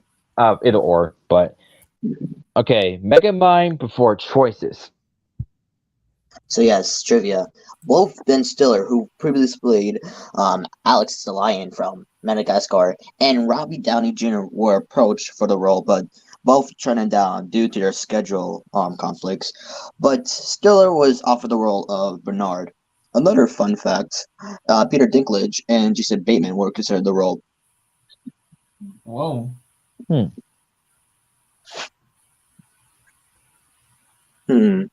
Oh, Robert. I mean, that would seem interesting. I mean, I kind of see it from Iron Man.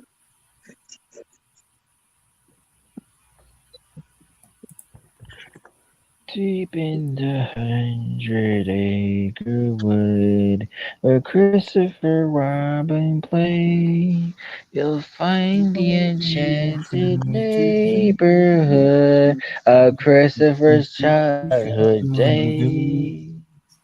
I talking lately, or what? Oh no, Oh, let's make it a Simpsons reference. That was really good.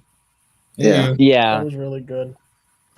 yeah. It's a theme song for the original Winnie the Pooh, and it's just so nostalgic.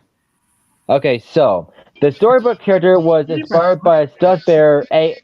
Milne's son old.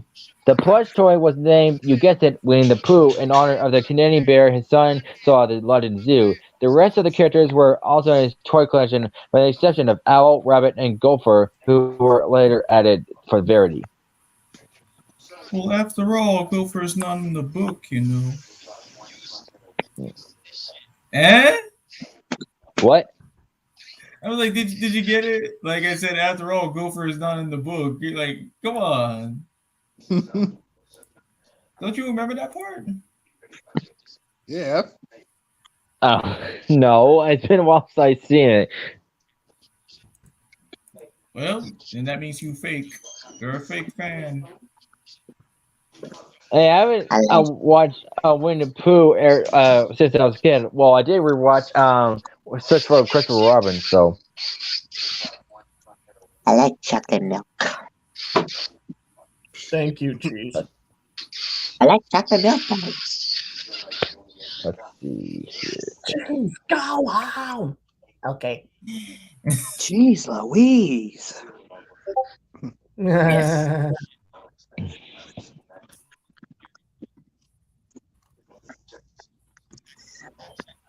Come on, man. Let's see.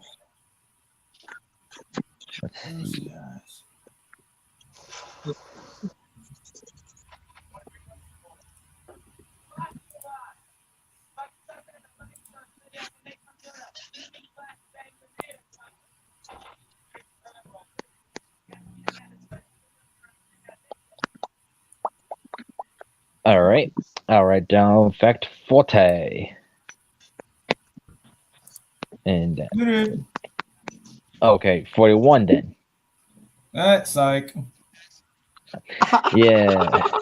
Okay. Hey, got your ass. Fact 40. Despicable Me. Banana. Okay, so the resemblance you never noticed. Now we even missed this one when we first watched the movies. It is incredible that we never caught onto this throughout the three films. If you watch carefully and pay attention to Minions and Gru's daughters, you'll see that there are some striking similarities. Each of Gru's daughters matches up perfectly with his top three minions. All three matches up size-wise to Margot, Edith, and Agnes. They also have similar personality types to their counterparts. This makes everything a bit deeper regarding this movie, where the minions segregate children grew all this time. Did he subconsciously chose the girls because their size and personalities remind them of the minions he works with? We have so many questions now that we know this. There has to be even more significance as to why the writers chose to do this. As of now, the directors and writers have not elaborated on this simple design choice. So it would be interesting as to why they chose to do this. Clearly, the audiences are not enamored with Gru's adopted daughters, as the mission for Minions has spawned a spin-off for the group. Maybe this will be include a 10-year anniversary edition. Not bad. Alex Hirsch, Kerry Walgren, and Justin Roiland. It's Kari. Yeah. Kari. Wait, I'm Yeah. sorry. I don't know why I said Kerry for. So basically, all three of them have a good friendship because if you notice, okay, for Alex Hirsch, when he created Gravity Falls, guess who? All three of them are in it. And with Justin Roiland, with Rick and Morty, all three of them are in it. And before all of that, Fish Hooks, they were all three on it. So yeah. That is Alright. really awesome. It's like they've been friends since they were kids, but I don't think that's the case. I mean, I think it started like with Fish Hooks because that's when it happened. Mm. All right. Especially, you ever watch Fish Hooks? I have when I Oh, I was a saw kid. it. It was great Yeah, it and was. funny. I think that's when I no wait. I was gonna say I think that's when I got introduced to Justin Roiland. Either that or Lemon Grab from Adventure Time. Oh, that's a tricky one too for me. Yeah, for me it was Adventure Time. Cool. It was Adventure Time as well. Unacceptable. What would happen if like Lemon Grab would be a DLC character for Multiverse? Maybe. Who knows? That's a possibility. Or perhaps Marceline. Oh, that'd be cool. Yeah. We'll see. Like, Okay, so Ed it's and Eddie almost time Ton. for Multiverse. Yeah. So the weird tongue colors are meant to mimic the way tongues look after eating candy. In the series, the characters can be often seen with unusual tongue colors like purple or green, to the point where characters sometimes have different tongue colors between episodes. Yeah, it's also based off of where Danny Antonucci used to like have friends who used to have colored tongues while eating candy as well. Makes sense.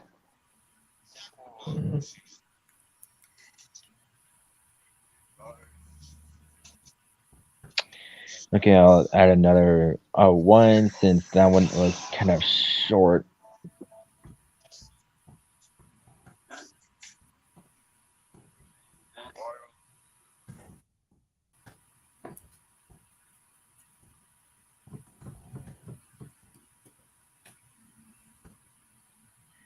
Okay, fact 43. Ed and Eddie Jimmy voice actor. Jimmy was the only kid voiced by an actual kid. While the series bucked the trend of having most of the boys played by actresses, aiming for the youngest character, Jimmy, the series still found another way to give Jimmy a youthful voice. His voice actor, Keenan Christensen, was born in '84 and was school age during the production of the series, making him the youngest of the voice actors. Wow. You do know you just called like many of the kids like actresses and stuff.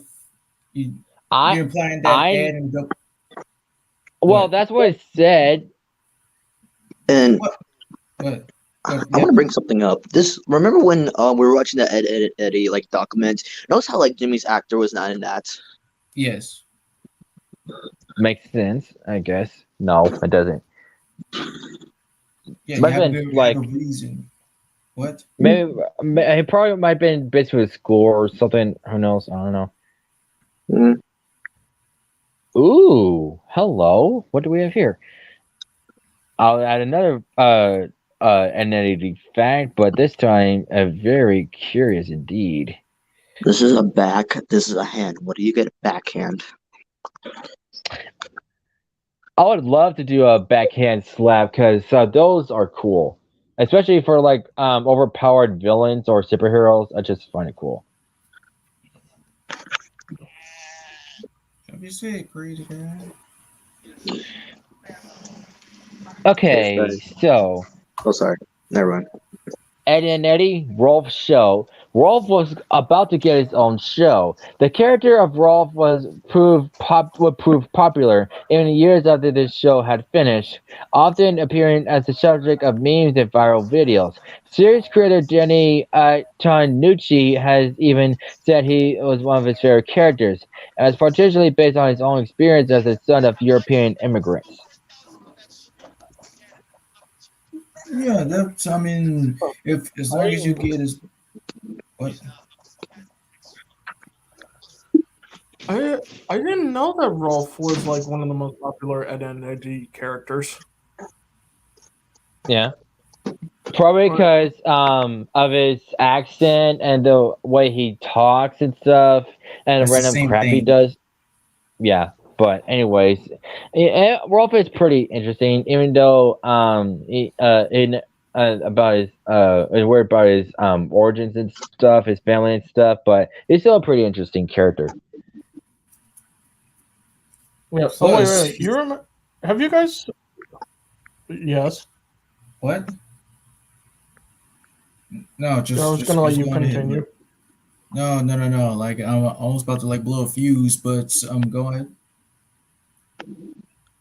Wait, I was gonna say, did you guys?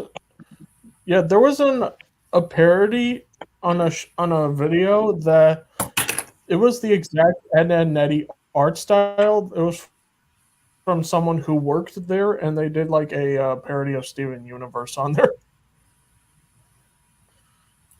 This was actually true. It was on YouTube. Hold on a minute. I remember what it was called.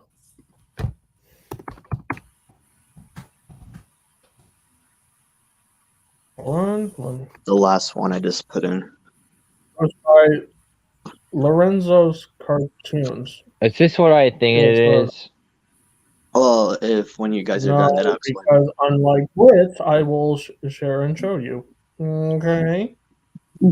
Well then, since you got a point that out, go ahead, go share it.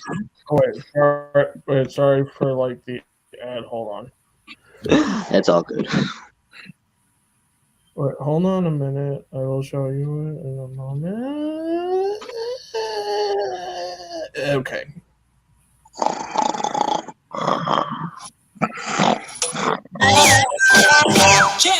Jammy. Those. Going to get in trouble for this. According to the YouTube policies, No, if you stop playing this literally now, Ed with the same voice.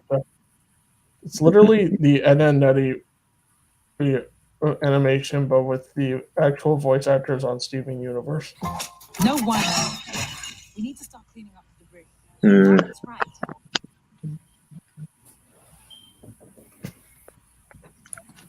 Wait, and yeah, the color trunks. Okay. Now let's talk Wait, about what- this, and I You think guys. Wait, Go someone ahead. also said that they might have like Ed and Eddie as a character in Multiverses. That'd be cool, like a triple character, or I maybe hardly doubt separate. they would. I hardly doubt that there would be part of that, but who knows? But okay, Blitz, Yeah. go ahead and explain. I think I know where this is going. oh no, it's I not the other spilled one. my fingers. Jeez. Oh. It's not the one you think it is. It's the one. Okay, so when Everybody Loves Raymond, Raymond has two twin sons named Michael and Jeffrey. But in the pilot, their names were originally Gregory and Matthew, named after Yes, Raymond's I've real seen children. that. I've seen that. I was shocked Named because my after what? dad, Yeah. because my dad and mom told me Wait. about this. Because like I was like watching it one day because I like had a copy of the whole series for we had DirecTV. Later, I was like, wow, I had no idea about this, and their Yeah. whole house was different. Yeah. Interesting. You do know that like their names were like named after Raymond's like real children. Oh, what? Yeah. Yeah, he actually has two sons named Matt and Jeffrey. Huh. Yeah. How about that? Cool.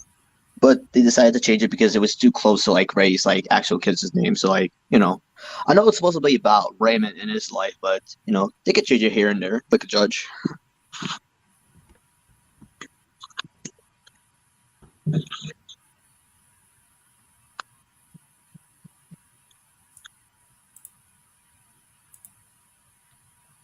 Okay, about to run another one down, and it's about Gravity Falls. Oops.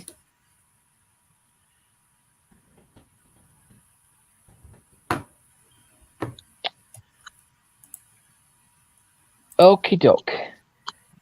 JC Ritter almost got replaced. Ritter shot the pilot for Gravity Falls, but by the time Disney picked it up, he had already committed to another show. That show wouldn't allow him to work on Gravity Falls simultaneously, so he had to let Dipper go. Fortunately for the fans, Ritter's other show got canceled, and he was able to step back into the role since the Falls folks had found a replacement for him yet. And still, thank God that he did. Yeah, because that's how I got introduced to JC Ritter as Dipper. Hmm. And he also played like Dark Spyro.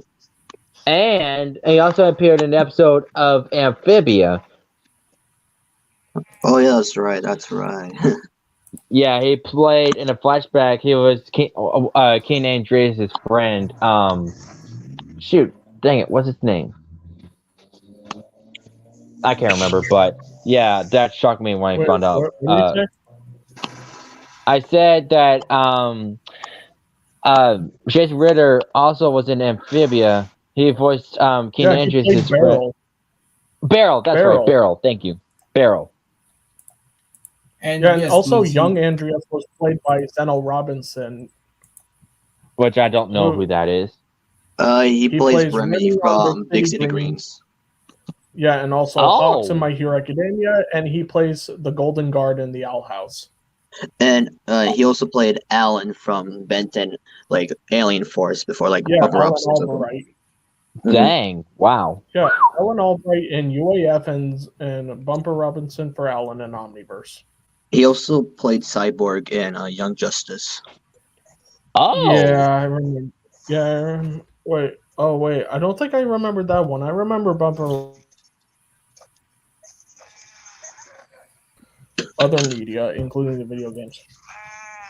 But I still like Kerry Payne more. He really brings the booyah in Cyborg. Mm-hmm. Yeah, that's how I got introduced to Cyborg and Kerry Payton in 2003.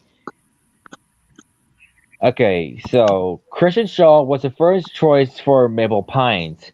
In terms of Mabel, I knew from the get-go it's got to be Christian Shaw, or for there's no show. Hurt said, "I would have just stopped working if we hadn't gotten her. I would have probably quit."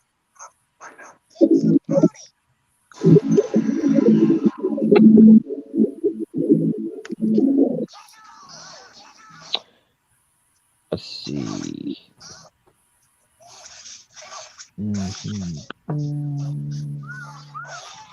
Oh, another incredible fact.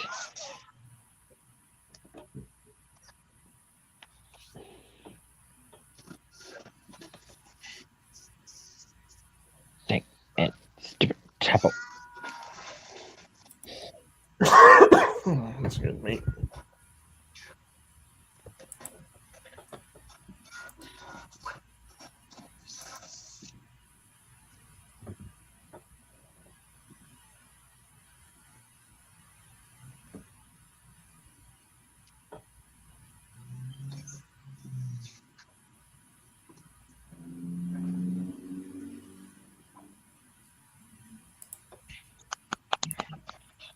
Here we go.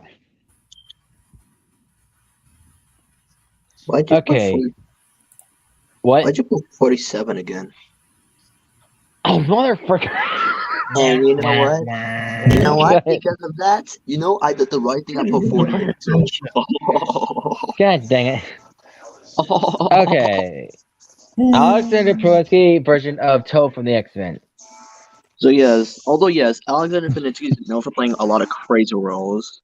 He actually did something different with Toad. He added an accent to it. Like how? Let me just put a video in the private chat right now.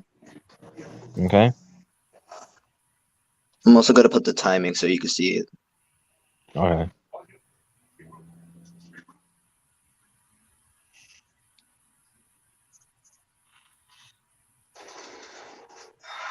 Want to sound like a pro?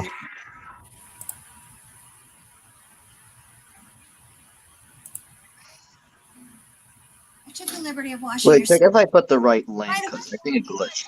Yeah, no, you didn't. Okay, so yeah, so this is the right one. Here we go. Okay, so you put in the wrong link then? Yeah, he did. And Blitz, focus next time, you dodo. Well, the links confuse me because I have a lot of YouTube links in my chat right now. Yeah, nice one, genius. Purifiers aren't the police, kid. Climber, clear out of my way. Whoa. What? You want to stand around and talk now? Even if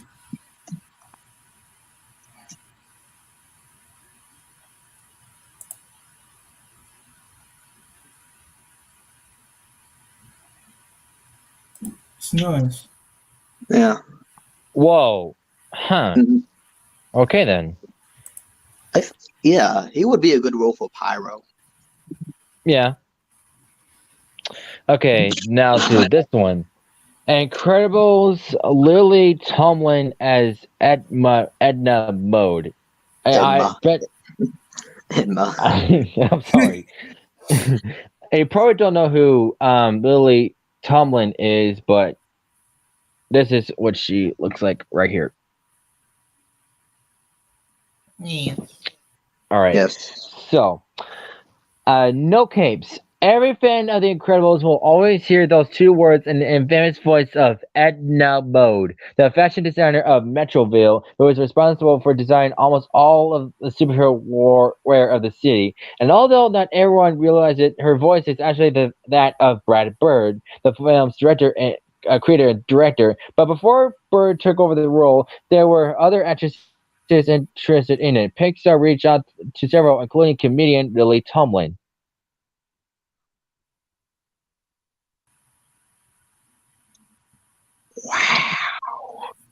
Yeah, but I actually prefer Brad Bird because he nailed it. Mm-hmm. Kuzma or Kuzma. Kisma. It's Kisma. Okay. Oh, wait a minute. Kiss my I ass. get it. You. Oh man. Kuzma, it's Cusco's mother. Right, Cusco.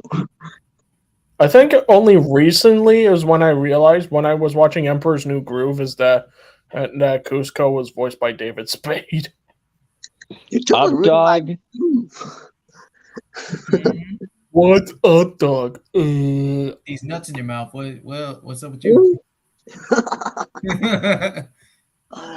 Ooh. Help, I can't find my up sexy. What's up, sexy? I don't know, nothing much about you. Oh, wait a minute. Oh, the dog from Up. Okay, that makes a lot more sense. No. Oh my god. What? Dentist. What's up, Tell you Doug? that- I'm Doug. Yeah. What's up, Doc?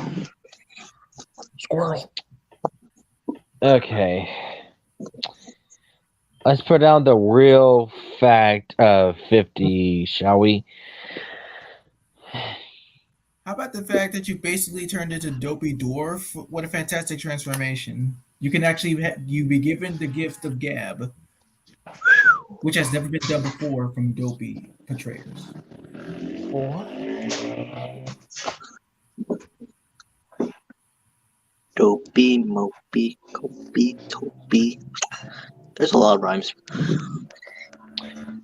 Okay, the real fact 50, Finding Nemo lying on the couch. The director recorded all of one character's dialogue while lying on a couch. Stanton never intended to commit his voice to the final cut of Finding Nemo, but only to sub in as a placeholder until the right actor could be cast to play Crush, the easygoing sea turtle with a California accent, perhaps due to his understanding of his vocal contribution as merely temporary, or maybe in fact to get in the slacker mindset of this character. Stanton recorded all of Crush's dialogue while laying on a couch in the office of his co-director Lee Unkrich. Yeah, you said it right the first time. Okay, cool. I was making sure. So yeah. Apparently, he had to lay on his couch to play Crush. Who knew?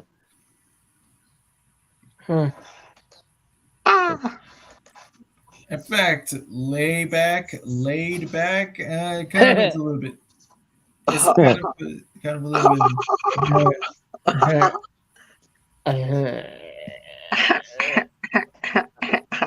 You're so funny, SpongeBob. I swear. No. Like I'm being for real. Like you know how cool and calm and collective that Crush is. I mean, like maybe that's kind of like one of those little quirks to work with the character and stuff. Well, thank you, dude. Well, and to you as well. I am apparently so, since I seem to be talking to you. Thank you. We'll just talk like this for now. Ah, man.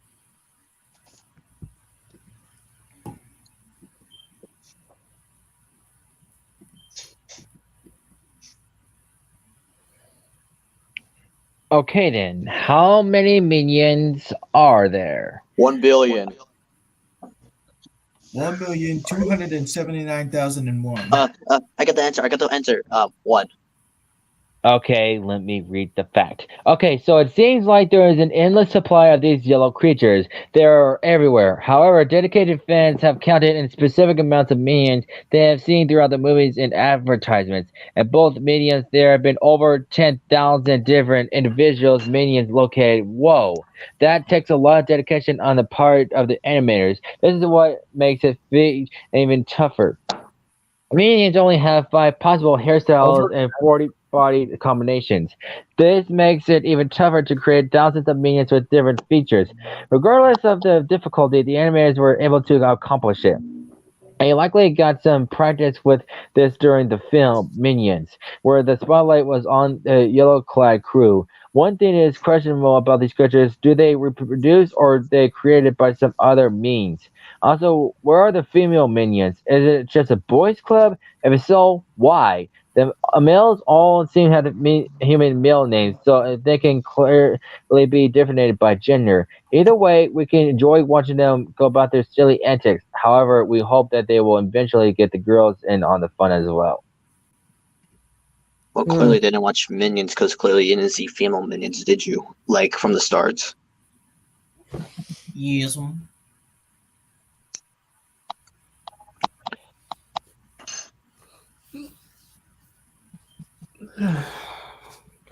Jeez, is there anything else out there to just... I don't know. There's just so many facts, just so interesting, so shocking, dark. Maybe By the way, dark. where do you guys? Wait, I wanted to ask, where do you guys find these facts other than like from Watch Mojo? The internet. Yeah, 107 facts online wherever possible. IMDb, it depends because I basically kind of use them. Wow, you guys really spend your time on those. Really cool. Yes, I do.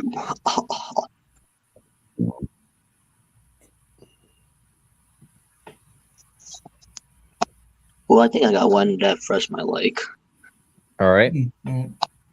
It's a movie, basically, animated. Like, well, like I always wait for stuff like every day to just satisfy me. So let's just see what's. Wait, why is it not going on? Hold on.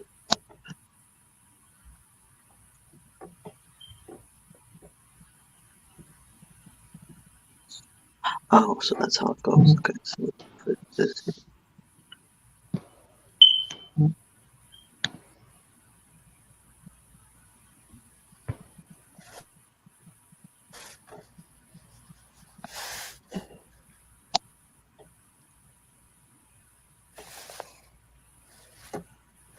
Did you do it, Blitz?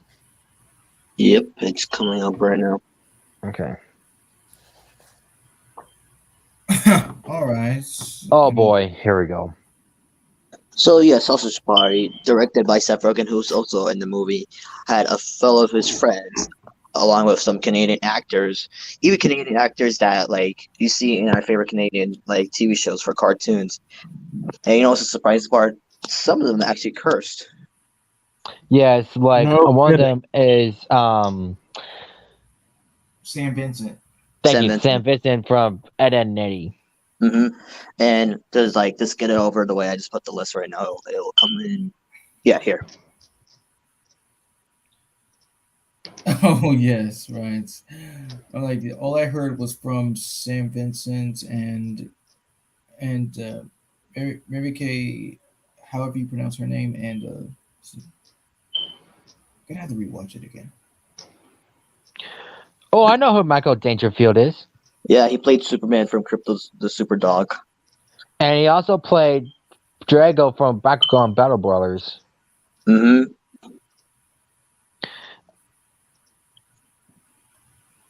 Okay, SpongeBob International Censorship. Many American children are just a little more immune to impropriety, and but various countries across the water consider their progeny to be far more delicate sensibilities. Many things were cut out of circulation for supposedly inappropriate levels of sexual deviance. For instance, Sunny Cheeks karate chopping a fish between the legs and karate choppers was deemed to risk, as the phrase getting nailed in the episode Life of Crime as well, such as Patrick holding hands in the Fried Cook Games.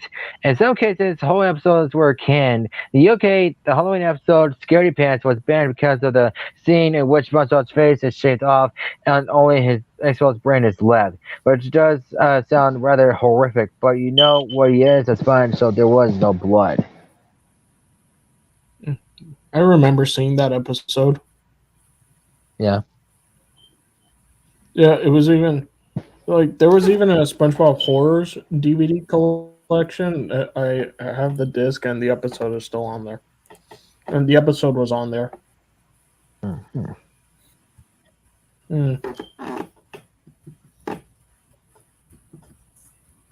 By the way, speaking of Seth Rogen, it's rumored he's going to be Donkey Kong in the new Mario movie. He is I cast would as love to Donkey hear Kong. about that. Yeah, I did Yeah, see that. I saw the list. Well, it's not rumored. If it was rumored, then Yeah, But yeah. there's a difference. yeah. But this is how I feel like it would go. Wait. So it's gonna be a combination I with did say Bob and Pumbaa, One basically. at a That's how I feel. time. Huh? Well, What? if you were talking at the same time, Bliss, you were trying to explain it, and just Oh, I didn't hear his voice. That's why. It's okay. I was just apologizing because I think I accidentally said rumor. I'm sorry. No, it's Yeah. okay. But how I feel like Seth Rogen will do it in this movie, I'm surprised they chose him, which is a good role for him because it's gonna be like a combination of Bob and Pumbaa, basically. all right. 54. Syndrome was based on the director. It's no secret that many animators model their characters from real people. Sometimes they actually bring in models or study voice actors' features to get characters to look just like a certain way. This guarantees that those characters will come across well on screen. Sometimes it is pretty obvious when animators do this, although sometimes the person who a character gets based on is completely clueless until later. This was the case with Brad Bird. The schedule and deadlines for getting The Incredibles to theaters one time meant that animators had to work some long hours under Bird. The animators decided to take it on him in a way they knew how. Let's look at Syndrome. The villain has a very distinctive physical features. He also looks nothing like his voice actor Jason Lee. If you look at the photo of Bird and look at Syndrome, you start to see similarities. Syndrome is almost a caricature of Bird. This was intentional, although Bird had no idea that his animators planned it. In an NPR segment called Not My Job, Bird answered a question about it. Yes, but of course, with me being an idiot, I didn't notice this until it was well into production, he said. I don't think I look like that, but everybody was sort of snickering behind my back. Amazing. Yeah. Isn't it amazing? It's Yes, amazing. it is amazing. It is amazing. Amazing, isn't it? So I found this out like a few months ago, and I'm surprised they're not like more movies. I found out like they're just in one movie together. Really? Yeah, it's called Funny People. You ever heard of it? Yes. Yes. I've heard of it, never seen it. Oh, Fresh, have you seen it? Of course, that's what I said. Yes. And how is it? Yeah, it's great. Even though, wait, you seen it, right? No, that's why I was asking you. Ah, shoot. Well, I mean, but yes, it does. It does say it tells a story about like a comedian who thinks he's like dying of like either cancer or leukemia or something, whatever it is. But it's all like a little bit pointless as it's revealed that he's been cured. Hmm. Oh, Yeah, a lot of familiar faces like Aziz Ansari and let me see, can see Leslie Eric Mann. Bana. Hmm? Is it Leslie Mann? Oh wait, you checked the list as well. Yeah. Well, she is in the front cover when I search up the movie, like along with Seth and Adam. Oh yeah, Leslie Mann, Eric Bana, Jonah Hill. Yeah, I mean like yeah, it's all right. Oh wait, yes, it featured like some cameos like from the likes of Reverend Romano. and Eminem. Yeah, Eminem? Nice. yeah, Eminem. Alright. Alrighty. Dash's voice actor had to run laps while recording. Meet Dash Parr, the younger brother of Violet and the older brother of Jack Jack. Dash is always on the go, but that's probably because he has powers that are similar to the Flash. He can run at incredible speeds. He can run so fast that he can even run on top of water, as seen in The Incredibles. In the first Yeah, movie, Dash's voice. we know that. Oh. Or some of us And know the that. Yeah, in the first movie, Dash's voice actor was a 10-year-old boy named Spencer Fox. Considering that Dash is always running around, he's often out of breath. Brad Bird wanted it to sound authentic, so the story is that he made Fox run laps around the studio to capture that particular quality. Fans can't deny that it sounds good in the film. Unfortunately, Dad had to get a new voice actor with the Incredibles too because Fox went through puberty and his voice got lower. That's what happens when a studio waits 14 years to make a sequel that features child actors. However, the new Dash actor, Huckleberry Huck, what in the world? This guy, I swear. What was that? Nothing. He was Okay. doing that It one was a little reference to bit of a slip. SpongeBob. It was a little I bit of think you slip. I said meant, like this guy's stacked or something. What the hell? what I meant to put was. Oh, brother, this guy. Ah, God. Wait, I got the wrong one. Okay, All it's right, we because get I, it. That's what he was.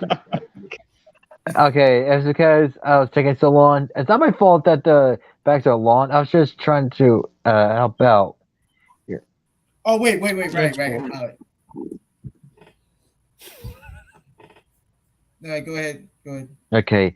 Huckleberry Huck Milner sounds a lot like Fox, so fans would wonder if he too had to run laps around the studio to get the classic Dash out of breath quality.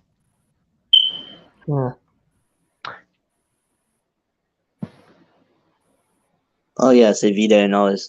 Adam Sandler and Kevin James were like in many movies together. Like you can name a few here and there. Yeah, like Hotel Transylvania, Grown Ups.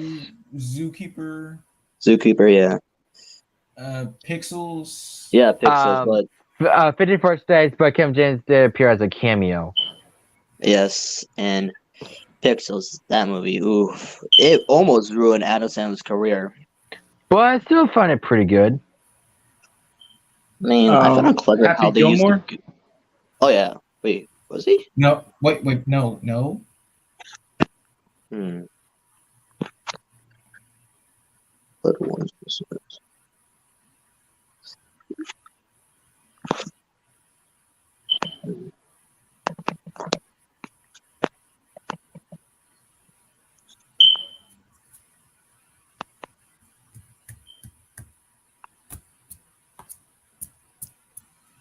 Oh, Paul Blart, like two. He apparently Adam Sandler was in that one. It's-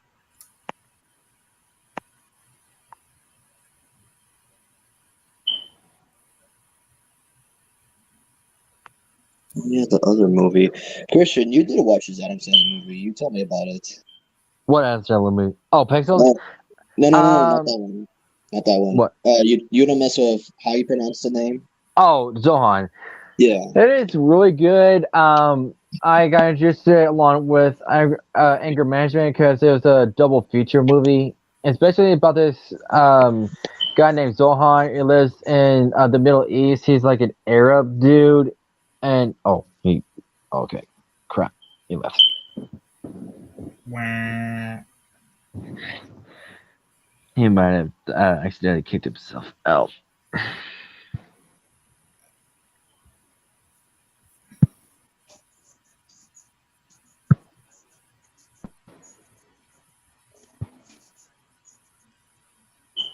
Oh, here we go.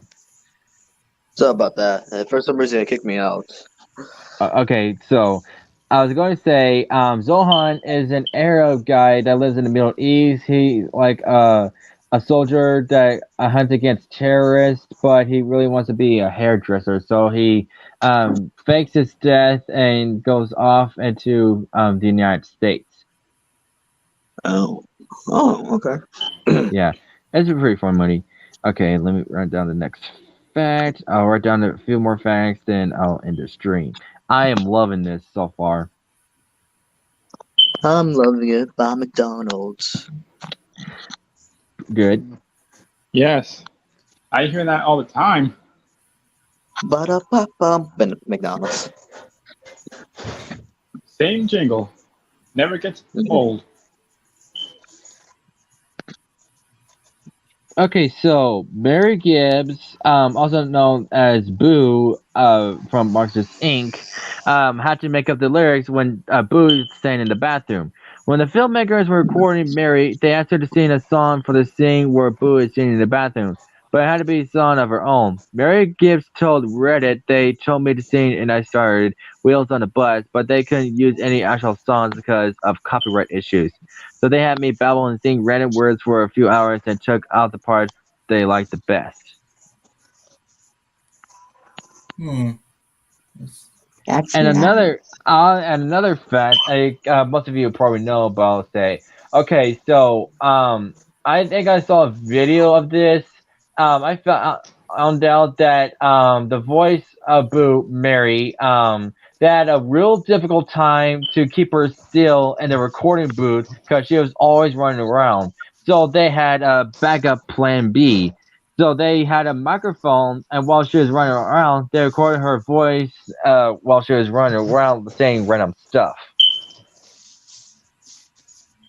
Yes, and they also use Sesame Street characters to keep her focused and stuff. Yeah. Oh, really? On the forget it. That's also an interesting fact that I didn't know about. And you do know she has a YouTube channel now. She does? Yeah, she does. Wow. Oh, I did not know that. She does. Yeah, it's pretty awesome. Okay, so yes, I did tell Fresh and Christian about this, but yes, And I the knew it same- already before you told me. Yeah. Please tell Can you me. explain to others, please? Yeah.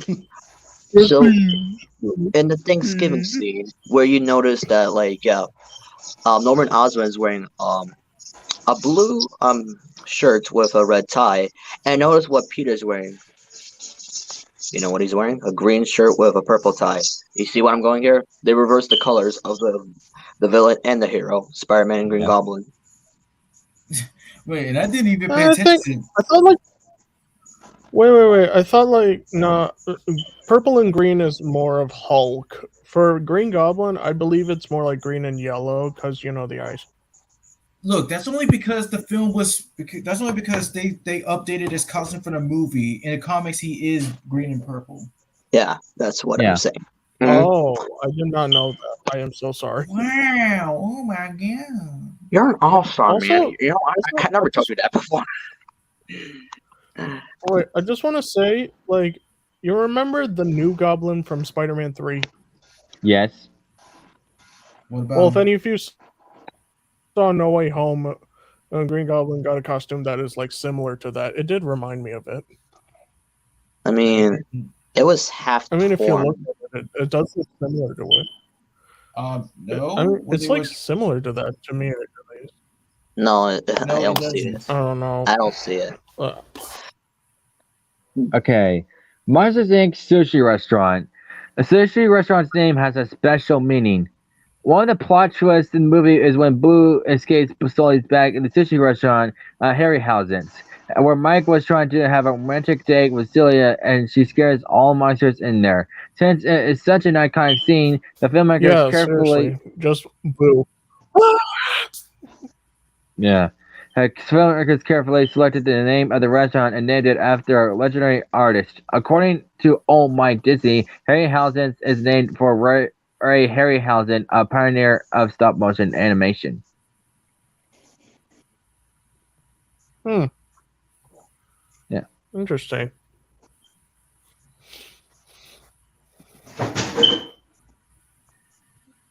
Okay.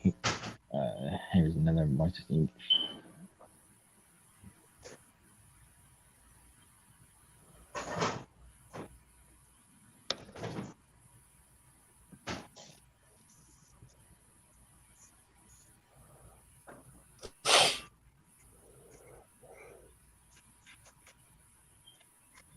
A different Monsters Inc. story.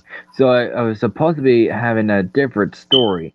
Pete Docter told Jeff Goldsmith on his creative writing podcast, my idea was that it was about a 30-year-old man who is like an accountant or something. He hates his job. And one day he gets a book with some drawings in it that he did when he was a kid from his mom. He doesn't think anything of it and he puts it off on the shelf, and that night monsters show up and nobody else can see them. He thinks that he's starting to go crazy. They follow him to his job and on his dates, and it turns out these monsters are fears that he never dealt with as a kid. And each one of them represents a different kind of fear. And he conquers those fears. The guy who he slowly becomes kind of friends with they disappear. It is this bittersweet kind of ending where they go away, and it's not so much of stay. Nothing can ever replace Monsters Inc. But maybe one day this could turn into a different movie.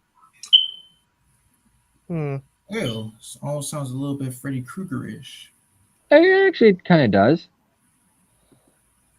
Okay, so do any of you have another fact? Seems like I've run out. I wasn't trying to try. I've got one that I just wrote down. Well, Movie Watcher did. Oh, okay then. Movie Watcher? The Grim Adventures of Billy and Mandy, one of my favorite shows on Cartoon Network. Now get this. This show was originally called Grim and Evil. The Grim Adventures of Billy and Mandy wasn't the initial project that was pitched to Cartoon Network. When it was first picked up, it debuted as Grim and Evil. During an age where cartoons acted more as variety hours rather than single identities, several iconic mascots, particularly from Hanna-Barbera cartoons, often shared their time slots with other characters, such as how Yogi Bear premiered in the Huckleberry Hound show. In Billy and Mandy's case, it shared its time slot with Evil Con Carne, a short series about dim-witted supervillains led by a disembodied brain on a bear. As fun as that series was, the trio of Billy, Mandy, and Death Incarnate would eventually become Maxwell Adams' main focus. What do you think about that?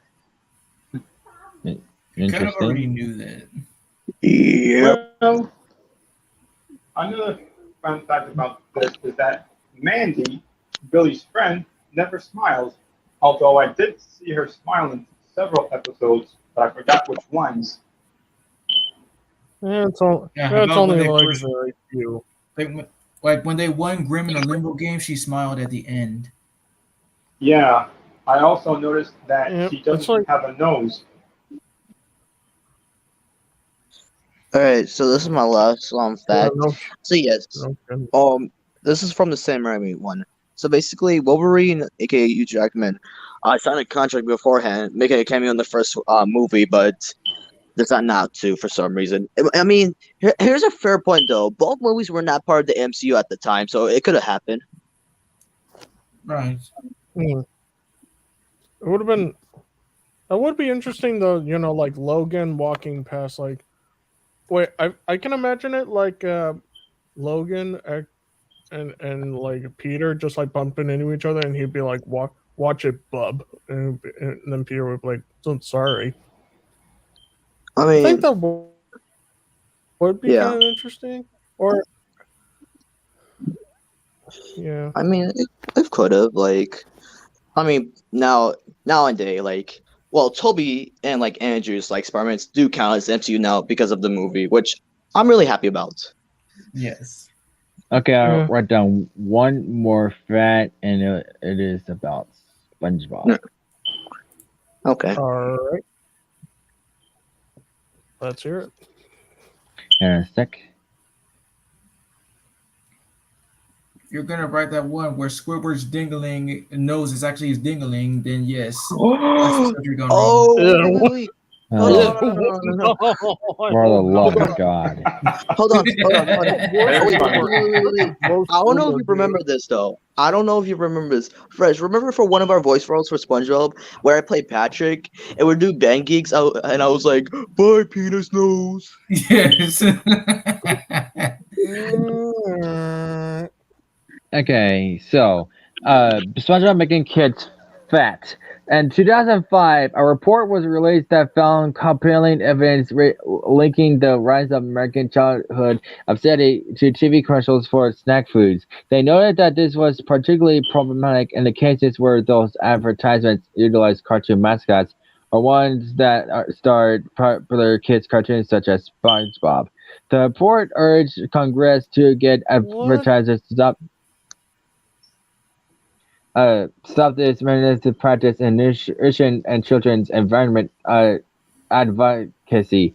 Groups held a press conference in 2006 outlining their plans to sue SpongeBob's production company, Viacom, as well as Kellogg, these grounds. The aim was to get SpongeBob off cereal, Pop-Tart, and cookie labels once and for all. However, one walk into a supermarket near you, you can see how well this worked out for them. What a shame. Yep. I did not know about that one. I thought I was gonna like make a guess, like making it on this one, saying like, is it because of from all the Krabby Patties or something? Like they like. I thought so too at first. Okay, Mom, this I want was a Krabby Patty. Wait. But here's the thing, though. It's all about poop. People buy our fatties.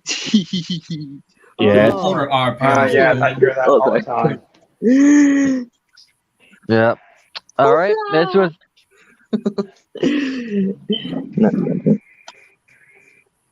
this was a good stream. I really enjoyed it. I agree, me too. Don't think about saying anything corny.